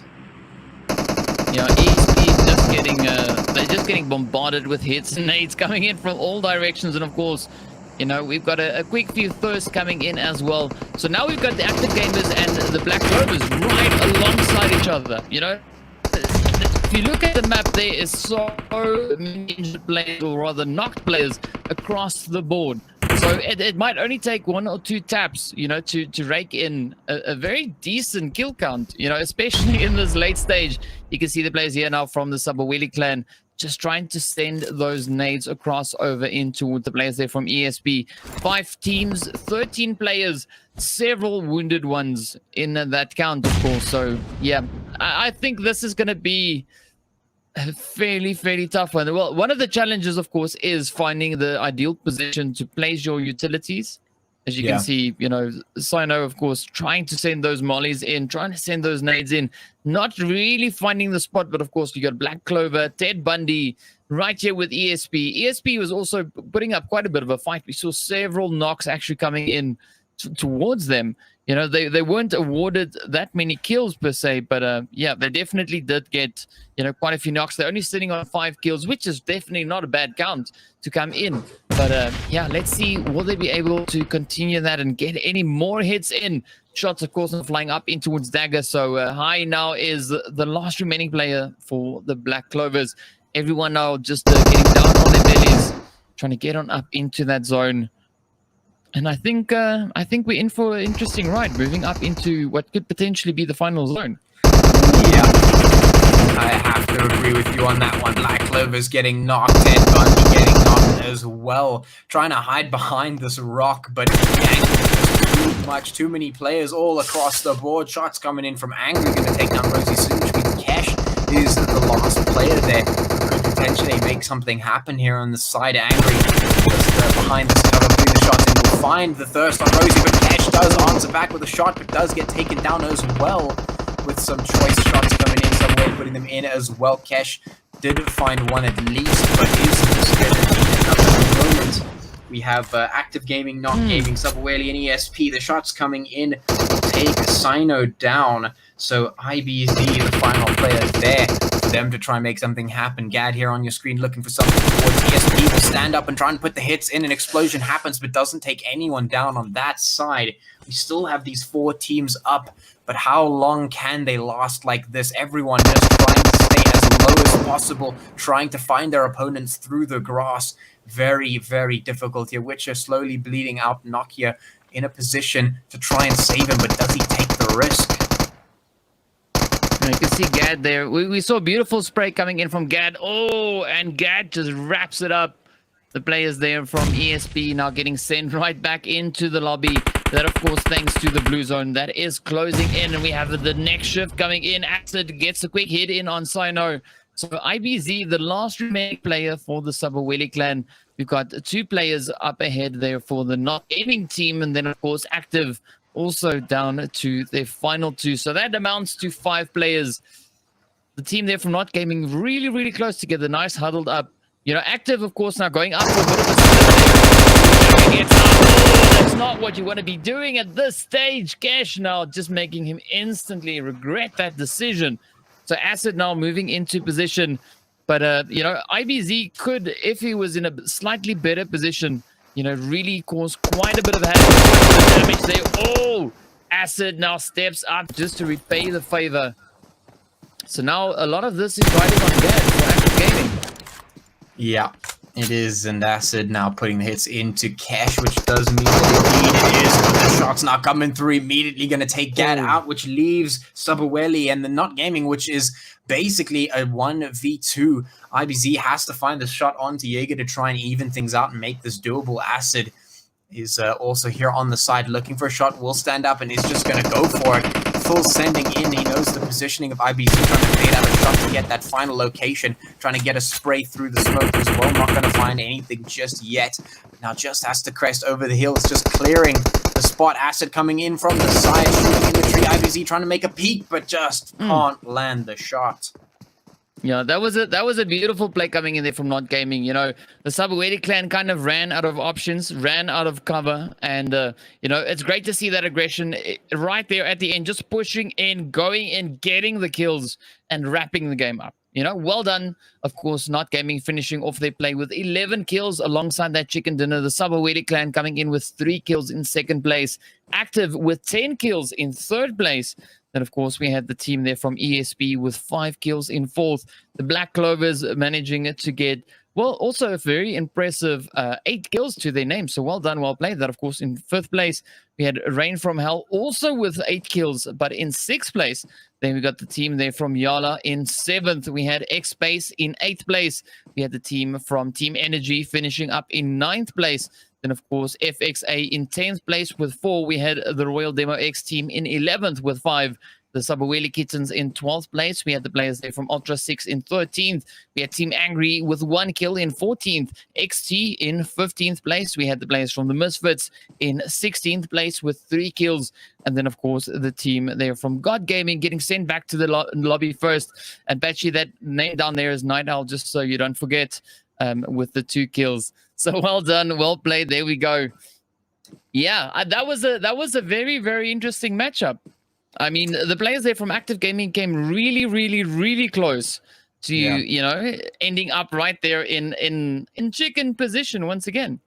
Yeah, but I mean, despite that, I mean, sure, they came really, really close, and that is definitely just a testament to them putting in the work and really wanting those points. But ultimately, they still got there. Top 3 third position, definitely not a bad spot to be in. Plus 10 kills, easy points. And I mean, that is exactly what we were talking about. You want to be consistent, not necessarily getting a chicken dinner every time. Like you said, the chicken doesn't hurt. But I mean, if you can consistently place high, if you can consistently get those kills, you make it to the top. And well, they are certainly doing just that. Active Gaming ready to improve their position, putting the points on the board as much as possible, really challenging it to make it to the top, of course. GG to the Not Gaming squad for getting that chicken. And once again, a very nicely played map, very interesting.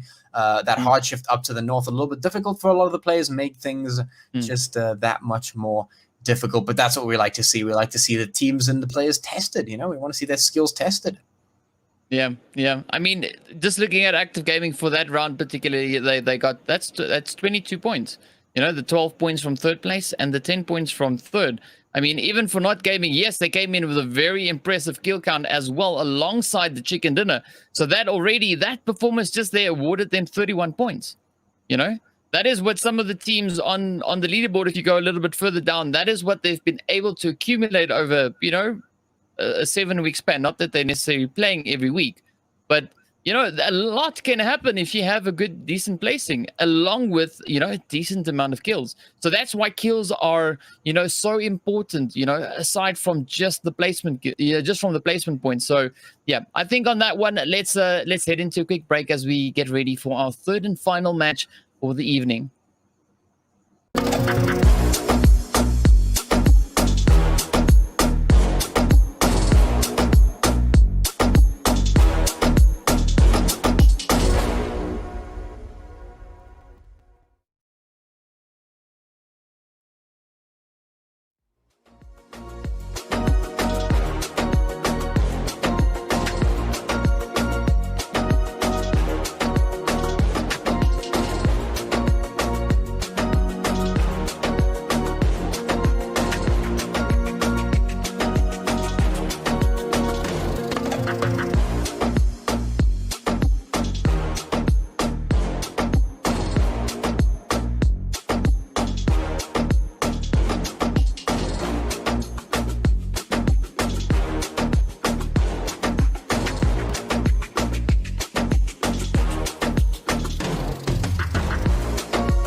What's up, guys, and welcome back to, well, the Inkosi Super Cup Week 7, sponsored by MSI. So, yep, it is we're moving into our final match here for the evening. So far, we've seen some pretty interesting plays coming in, and of course, some very interesting zone shifts. We had that first zone, of course, finishing in the central portion of the zone, giving us a nice pachinki finish.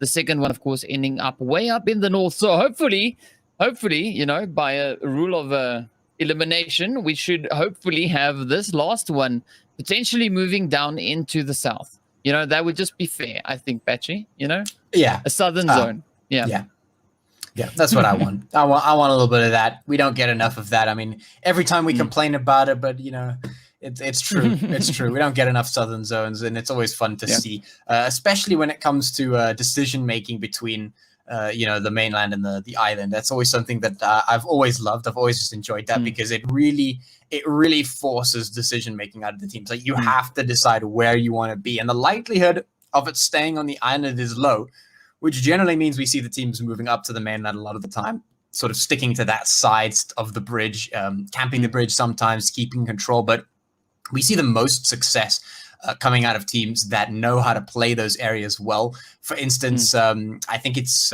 Godsend, actually, that the last time we saw a lot of teams going down into the south, this was in the Umzansi League. Godsend likes to sit just to the side of that eastern bridge, and they know how to just control it because people come past and they just put their shots in, and they're like, if we need to cross this bridge, it's fine. We have control of it. We just cross it. But if you want to cross the bridge, you have to deal with us. And that's a little bit of a difficult one. And that just sort of is a testament to how difficult it can be to sort of play around that area, and how important, you know, it is for positioning and strategy and whatnot. So that's why I love the southern zones, especially. Maybe we'll get that coming out in this final game of the evening. Maybe not. Who knows? That's just something you know, it's a bit of a coin toss. We've tried to predict zones in the past, and it never works out because the zone always loves just you know, sticking it to us, giving us the fingers. So we're not going to try and predict the zone. We're just going to let whatever happens with that happen. But hopefully it goes down in the south. Like you said, it would only be fair. That's what I want to see. But yeah, I mean, we have certainly had an interesting set of games this evening.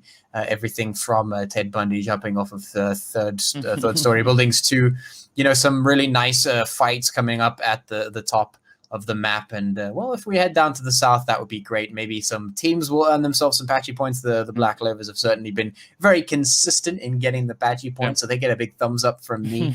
You know, that's a plus 100 patchy points. They're non-redeemable, of course, unless you want to buy a whole lot of nothing, in which case, here it is. You can get all of it that you ever wanted, all of the nothing that you could ever dream of. But yeah, I'm excited. I think Active Gaming is going to be a team that we potentially should be keeping our eye on, maybe. Especially if they can place high in this match here, then I think they're a team that I will continue to keep my eye on, sort of moving forward. Yeah, they could definitely be you know, pretty strong contenders. You know, I'm curious to see where they would end up, though. You know, because at the moment the team currently sitting in 20th place is, of course, the players from Phoenix Uprising. You know, so if they are able, I mean, well, if you look at it, they didn't need that many points. They only actually needed, you know, about 25 points to get into top 20. So based on the performance we saw from them in the previous round, which they accumulated about 22 points, you know, I think it's kind of safe to say that they might already have been able to play themselves up into at least top 20. I don't think that they are necessarily close to the top 10 just yet. But if we see them come back again next week, you know, play it out for the final week, just get those things, you know, just put in those last few points that they can try and accumulate. I think the chances are there that they could potentially be in, you know, in the top 10, you know, of course, depending on how, you know, next week then goes for them. That's also to say if they do, you know, participate again. But of course, we still first have to get through this match, you know, see what the teams are going to be doing with this one. So I'm hoping that, you know, they kind of continue that trend and keep on pushing forward and keep on playing like they've been playing for the previous two games. You know, they've also then, in a sense, been able to leapfrog over several teams to get on up into that into the top 20. Of course, none of that is for sure just yet. We don't really know just yet. We'll see, of course, once the results have actually been, calculated and, the leaderboard has been updated, then we'll know for sure where we are standing with the positioning of those teams. But of course, in the meantime, we are heading straight on into the map. And as you can see, that flight path is bringing us in from North George, making its way down over into that Sosnovka military island. So yeah, definitely a very interesting flight path. Not fantastically great, but Patchy will be quite pleased with it, seeing that it's stopping over in the Sosnovka military base. So yeah, whoever drops down there, again, getting themselves a lot of those non-redeemable Patchy points. But didn't you say at some point that they could get it at like a 2-for-1 kind of deal? Get like a extra amount?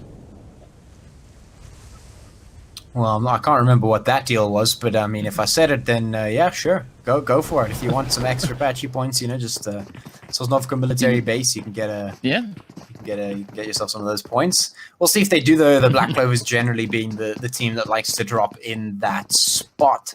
Whether it's been working out for them or not is a different question. If you had to ask me, every time you drop into the military island, it's a win.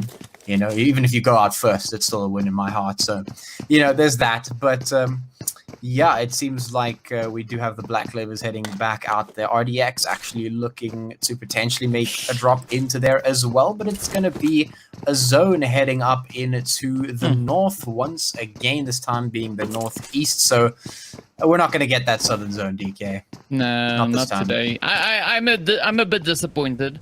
I'm not gonna lie. Me too. It would have been great had Lone shifted all the way into that direction, but as a little bit of a consolation prize, we do have the players here from Not Gaming and FXA. Of course, both teams dropping right here in the Georgia Bull crates. So we might potentially have a little bit of early game action, which is of course the case. You can see Ash already starting to put those shots in across over towards Sorry. So yeah, well, there we go. So that's a let's call it a constellation.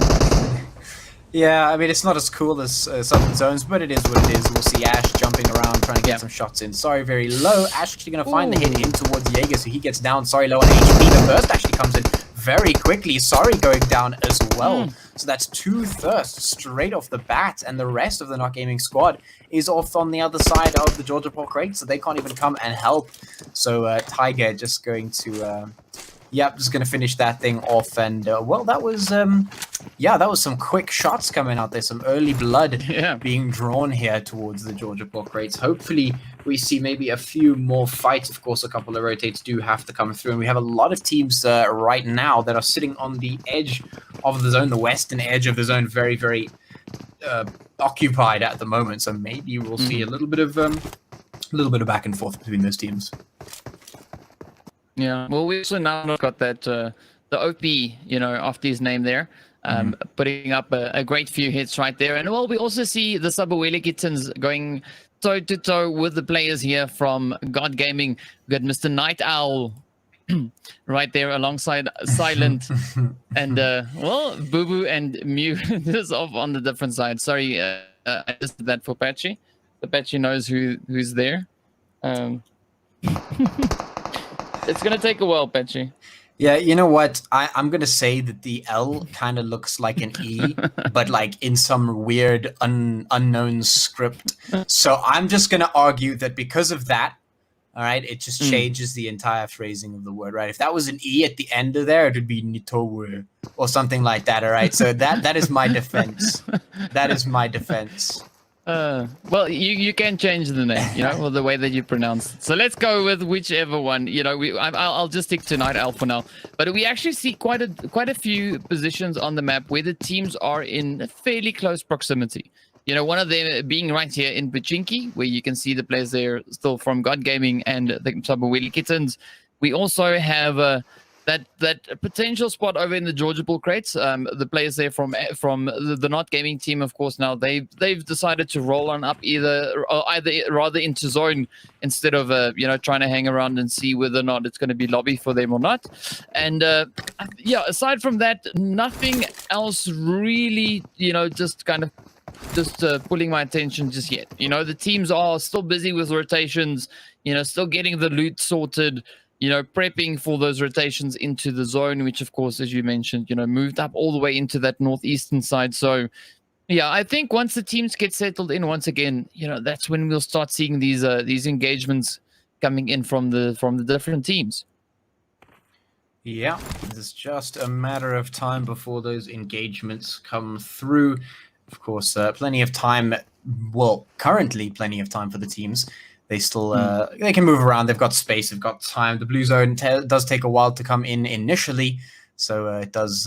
It is a little bit forgiving, at least in the beginning. But we know that changes very, very quickly. We've already seen quite a number of teams being caught out by that blue zone, and you never want to be that guy that gets caught out by the blue zone. So, just do yourself a favor, get yourself into the zone, make sure you get your rotates done and dusted. Right now, the eastern side of the zone completely unoccupied at this point. Ooh.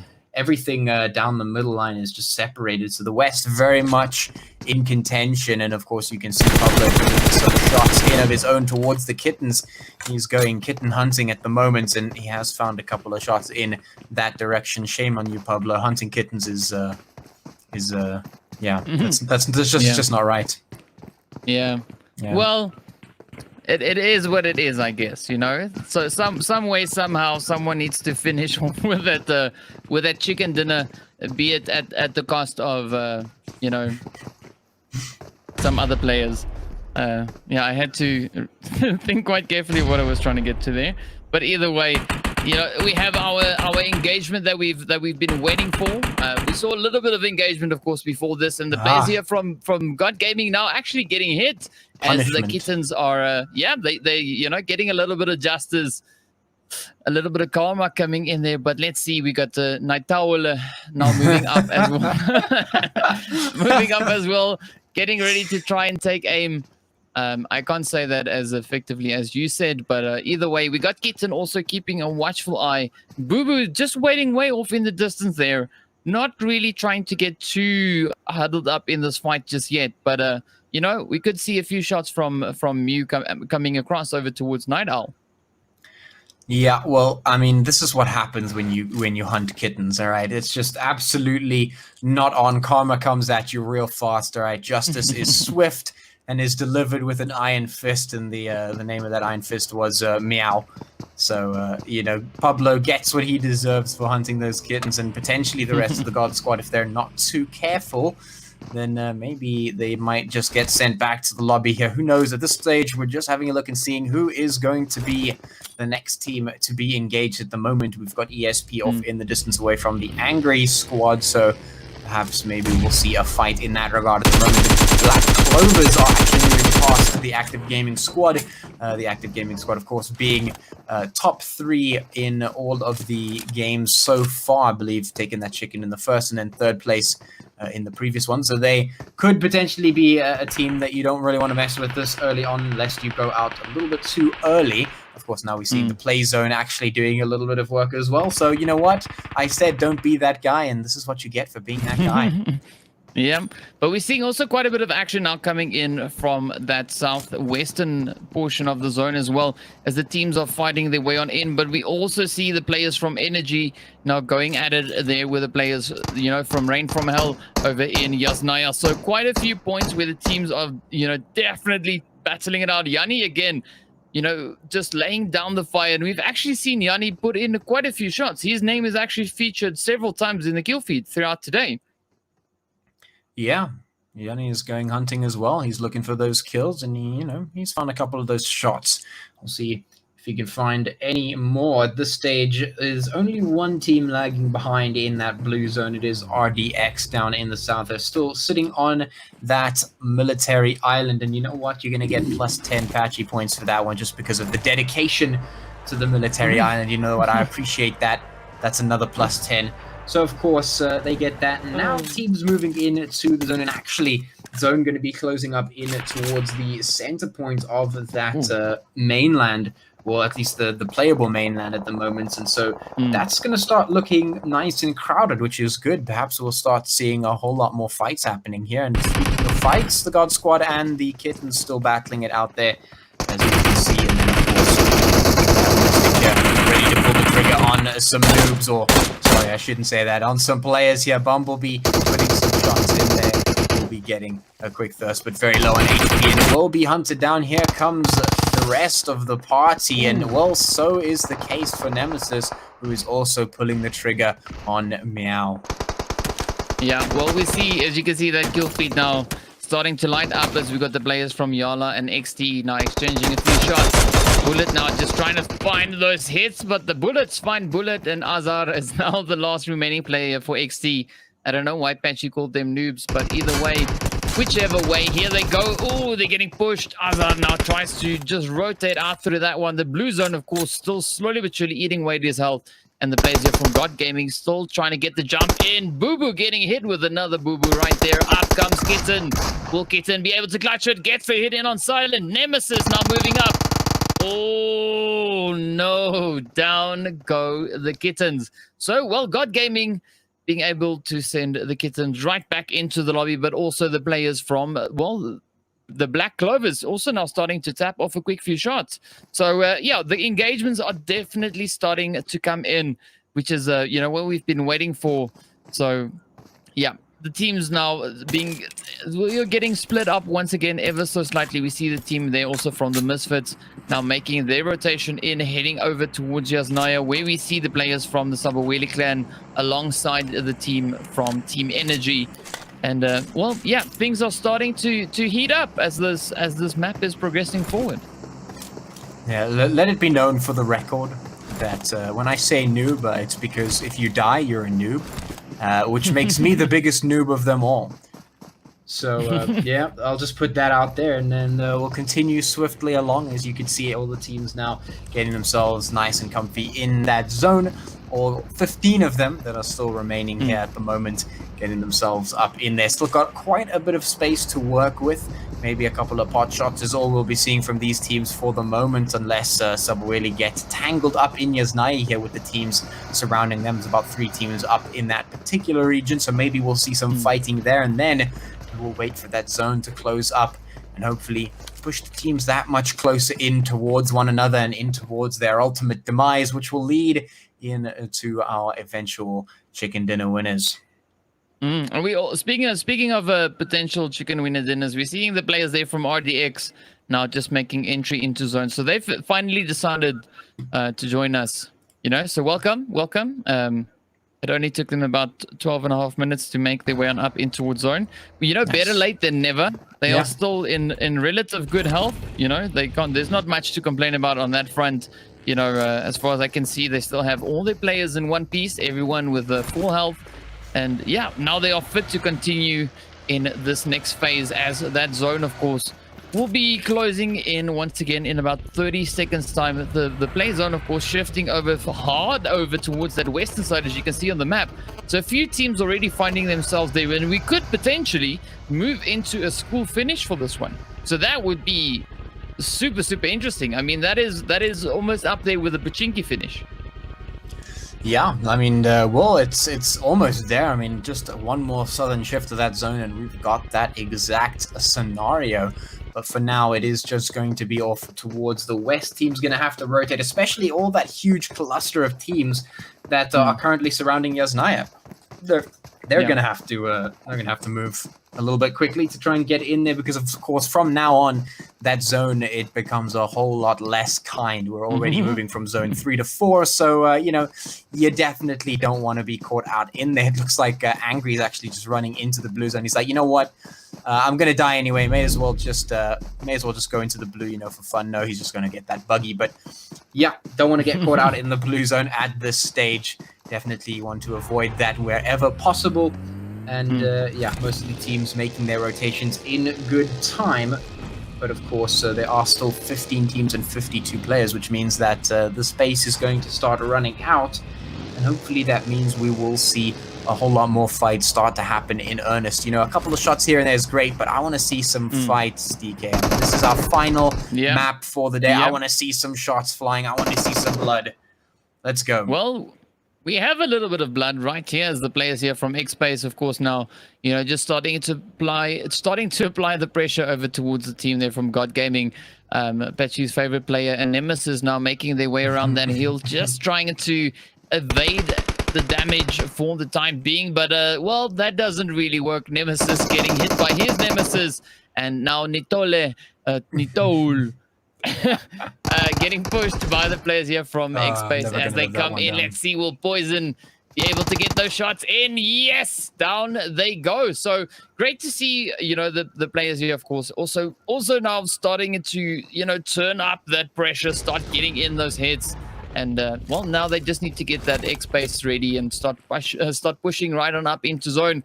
Black Clover, of course, now moving into position right behind the players here from Royal Demo X. But yeah, they can't stay around for too long. As you can see, that zone, of course, now shifting up once again. So this is only temporary. The teams need to get those rotations done, even though there's 50 seconds left on the map. The first few teams to move into zone and take up a decent position, you know, they stand a really good fighting chance when it comes into the following zones, because, you know, they are capable of leveraging their position and, you know, making the most of it, just coming in with a few beautiful third party shots and so on, you know, just tapping away the opponents. But of course now let's see Zeno trying to put the shots in towards Royal Demo, managing to get at least one shot from what I could see there. But we also see the team there now from Ultra 6, you know, stepping back up into the kill feed, you know, starting to light things up. And yeah, we actually haven't seen much from their side today. Yeah, well, we'll see if anything does come from that side at the moment. Ash pulling some triggers there, as well as a sad bot Mystic going to be running over some unfortunate players, namely Ash, who does get taken down by Mystic there. Sad bot putting some shots in towards Ashok. Angry on your screen here, tossing a couple of grenades this way and that. Ash also moving around the wall here, trying to find a good angle. We'll see if any can be found at this stage. Right now, some decent battles happening across the map, and of course the zone is getting smaller, so, you know, that is going to be the case. You know, the safety of the zone is temporary, but the glory of the chicken dinner is forever, and that's what these teams are currently fighting for. You can quote me on that. Okay, yes. What Patsy said, that one. But I mean, this zone is getting super jam-packed. I mean, just look at that mini-map. You can see already, just looking at that, there's so many players in that close proximity. You know, it's going to be super, also depending on where this next zone shift is going to go. If it heads towards the west, it moves into Rozhok. You know, once again, we're back in the urban spaces, and, you know, a lot. But you can see the hits also now starting to fly across, as that map is now just starting to light up with hits going in several directions. Just off over to the left, you can see the players there from Royal Demo X also struggling their way on into zone.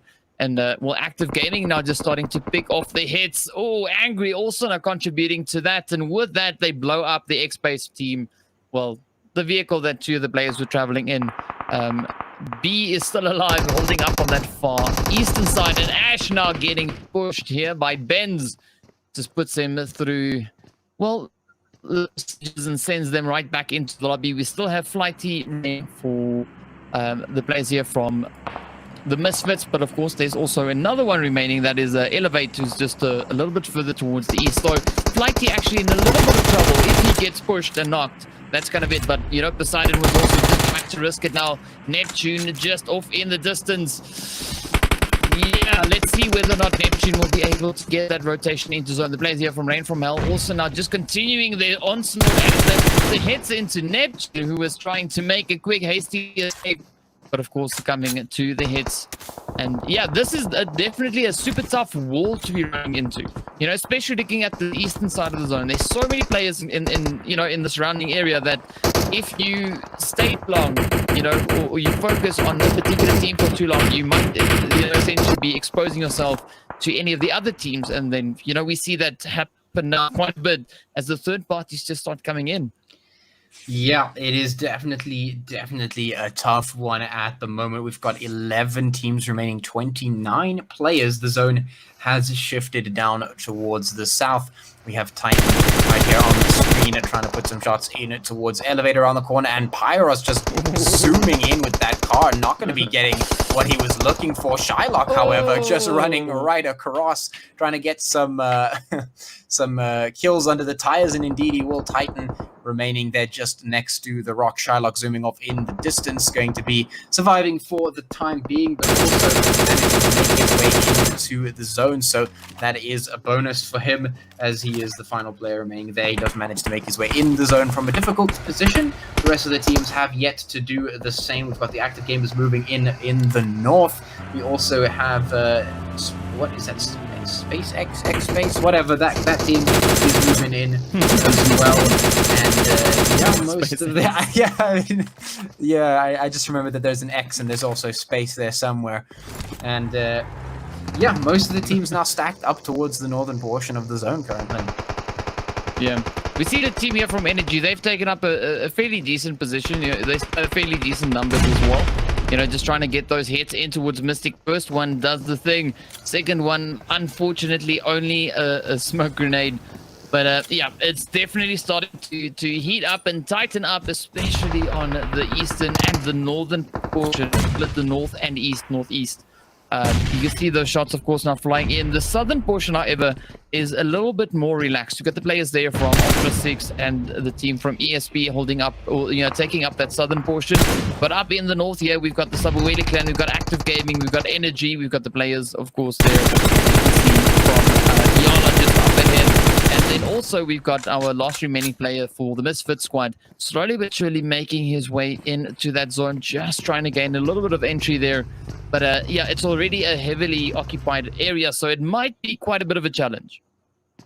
Yeah, it certainly could be. You could see Mystic hold up in the shack, Energy right across them, and they got the numbers, and well, a well-placed grenade should be able to finish them off. Otherwise, they can just sit tight, don't have to do much just yet. Zone going to shift once again. Let's have a look and see where it's going to be moving. It is going to be moving down in towards the south, so they are going to have to make a rotate. All the players and teams right up in the north going to have to move. All the grenades going in towards Mystic. Not actually going to catch him out just yet, despite the grenades and the mollies that are being sent his way. Still alive, managing to keep himself in the game for the time being. However, that's not going to last too long. Mystic very low on HP. Those nades coming in and just bombarding him until no HP remains.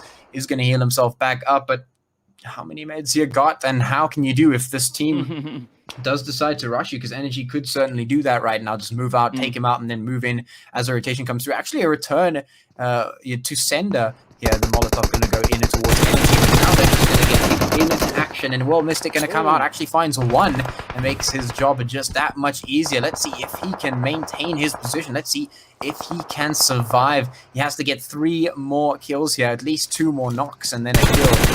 Because, well, he's in a very difficult position, trying to put the shots in, lots of hits towards him. He is very much pinned down. He cannot move, he cannot leave. Too many crosshairs trained in his direction. He just has to fight it out. Grenades now flying into the hut, and he is just prepared for the worst. And there he goes. The nade approves too much. He gets wiped out. 7 teams now remaining, 2 or 3 of which need to move in from the north. Here, right on your screen, you can see Angry moving around here. The Active Gaming squad. Rosenson has to try and make this happen, finding the player. The knock comes through. Rosenson goes down. Skills right here, up with the rest of them. The Active Gaming squad looking worse for where the Thirst comes in. Gad and Kesh not going to be able to survive. The Thirst coming in for them as well. And, well, not the greatest position. Yeah, the players there from Active, of course, now, well, getting sent back as well. They faced a little bit of a challenge there. One of their players all the way up in the north, right here alongside Energy, while the rest of the crew was getting slaughtered down below. So yeah, definitely not the best one to be in, but I mean, at least that is, you know, within the top 10. We also have the players here now from Energy in a hard pursuit, trying to catch up with the players there from the Sub-Saharan clan. We have a few hits flying in their direction. The players there from the Misfit squad, of course, now just tapping away those hits. Ooh, but the shots now flying off in all directions. Down goes the Misfits. So we are left with 4 teams, that, of course, being the players from Ultra 6, ESP, the team from Energy, and then, of course, well, Angry. So, yeah, those are our 4 final teams. The zone that we are moving up into, there's definitely not a lot of hard cover left. The blue zone almost completely closed in. We'll see where that shift is going to be taking us. But yeah, this is going to be such a battle for these teams to try and get those hits. If you make a rotation like that, you can kind of expect to get knocked out like this.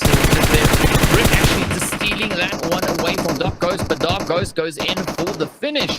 Actually manages to get that first in. Miyagi now just concentrating on the spray, trying to get those hits in over towards ESP, waiting to see what the players from Energy and Angry are going to be doing. Are they going to try and risk it? It is quite the exposed area. You can see even the players from Ultra 6 getting bombarded with the hits as they fly up there from ESP. Miyagi now needs to show us what a master would do in this situation. Will he be able to clutch it out? Will he be able to raise up his team as there's so many opponents still alive? And, apply just adding that extra little bit of pressure. Yeah, Mr. Miyagi got to use that crane kick to save himself, just clutch out the win at this stage. A difficult situation all across the board with our 4 remaining teams here. We've got Energy with Scripas. Ben's going down to some shots as Scripas does put those in that direction. Skills, the last one remaining for Angry, Dark Ghost, and Miyagi, of course, up for Ultra 6. We've got, ESP getting bombarded there. Bread getting sent out. Rapunzel and Witch are the last ones left here. Miyagi and the rest coming up from the side looking for ESP. The shots coming in. Can they retaliate? No. The shots coming through. Dark Ghost does go down. Rapunzel goes down, and Miyagi is going to be able to swan kick, or crane kick, should I say, his way here into the victory for the moment. Got to resurrect his teammate. Top 3 teams now remaining. Scripas and Skills are 2 lone rangers, which means that if Miyagi gets this revive, they are in the best position, actually. Yeah, that was a beautiful example of some wax on, wax off right there. Absolutely. I mean, quick application, quick removal, just moves in, gets it done. That's it, and that's what you kind of need to bring into these last few zones as well. So Miyagi now strategically moving into the back side of that drop. And Skripas now moving up. Skills just lying in wait. Skripas now making use of the camouflage that he's got. Not only the smoke, but he's also wearing the ghillie suit. That's a perfect blend, especially on that road, a paved. Yeah, you can hardly see him. It looks like a bush. No suspicious things whatsoever. But of course, that nade coming in there from Skills. But now, of course, the players here from Ultra 6 showing us their skills. Mr. Miyagi now, just mentoring a Dark Ghost into, how to throw a nade. And of course, Skills now just dropping those smokes, trying to obscure the vision there ever so slightly. Not that he's going anywhere. He is in zone. There's no need for him to go anywhere.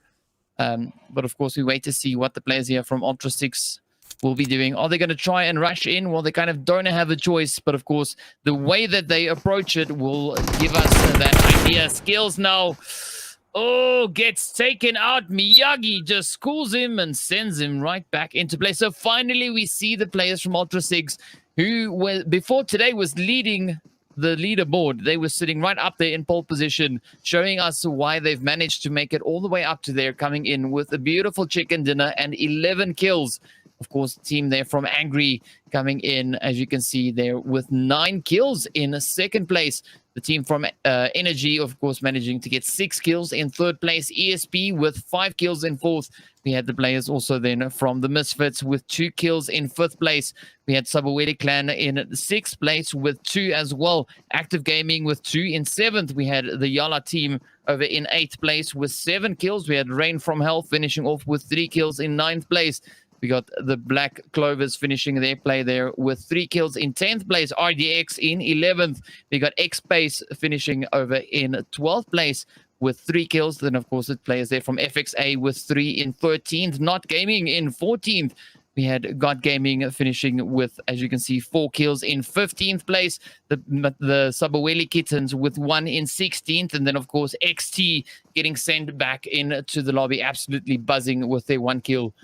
Brought in by Bumblebee. So well done, well played. There we go. That brings us to the end of our games here for this evening. It has absolutely been, quite entertaining to see these teams just going at it once again, just dusting everything off, getting back into the flow of things and really, coming back into form. You know, for me, that is absolutely amazing. You know, and I'm curious to see what they're going to be doing when we move into next week's matches. You know, even though it is the last week, I can't wait to see which teams will be the ones, you know, that have that opportunity then to go into the promotion relegation section. I mean, as we've seen before, that is where the insanity starts coming in. Yeah, it's always fun to see the teams moving up.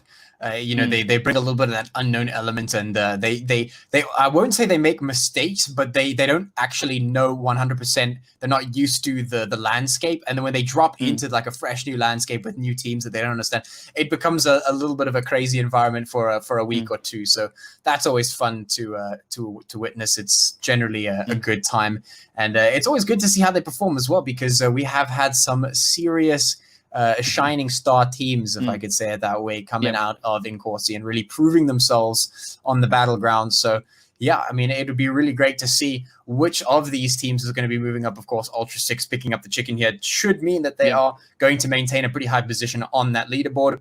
I think Active Gaming is also doing a pretty well in that regard. They must have moved up at least a few spaces.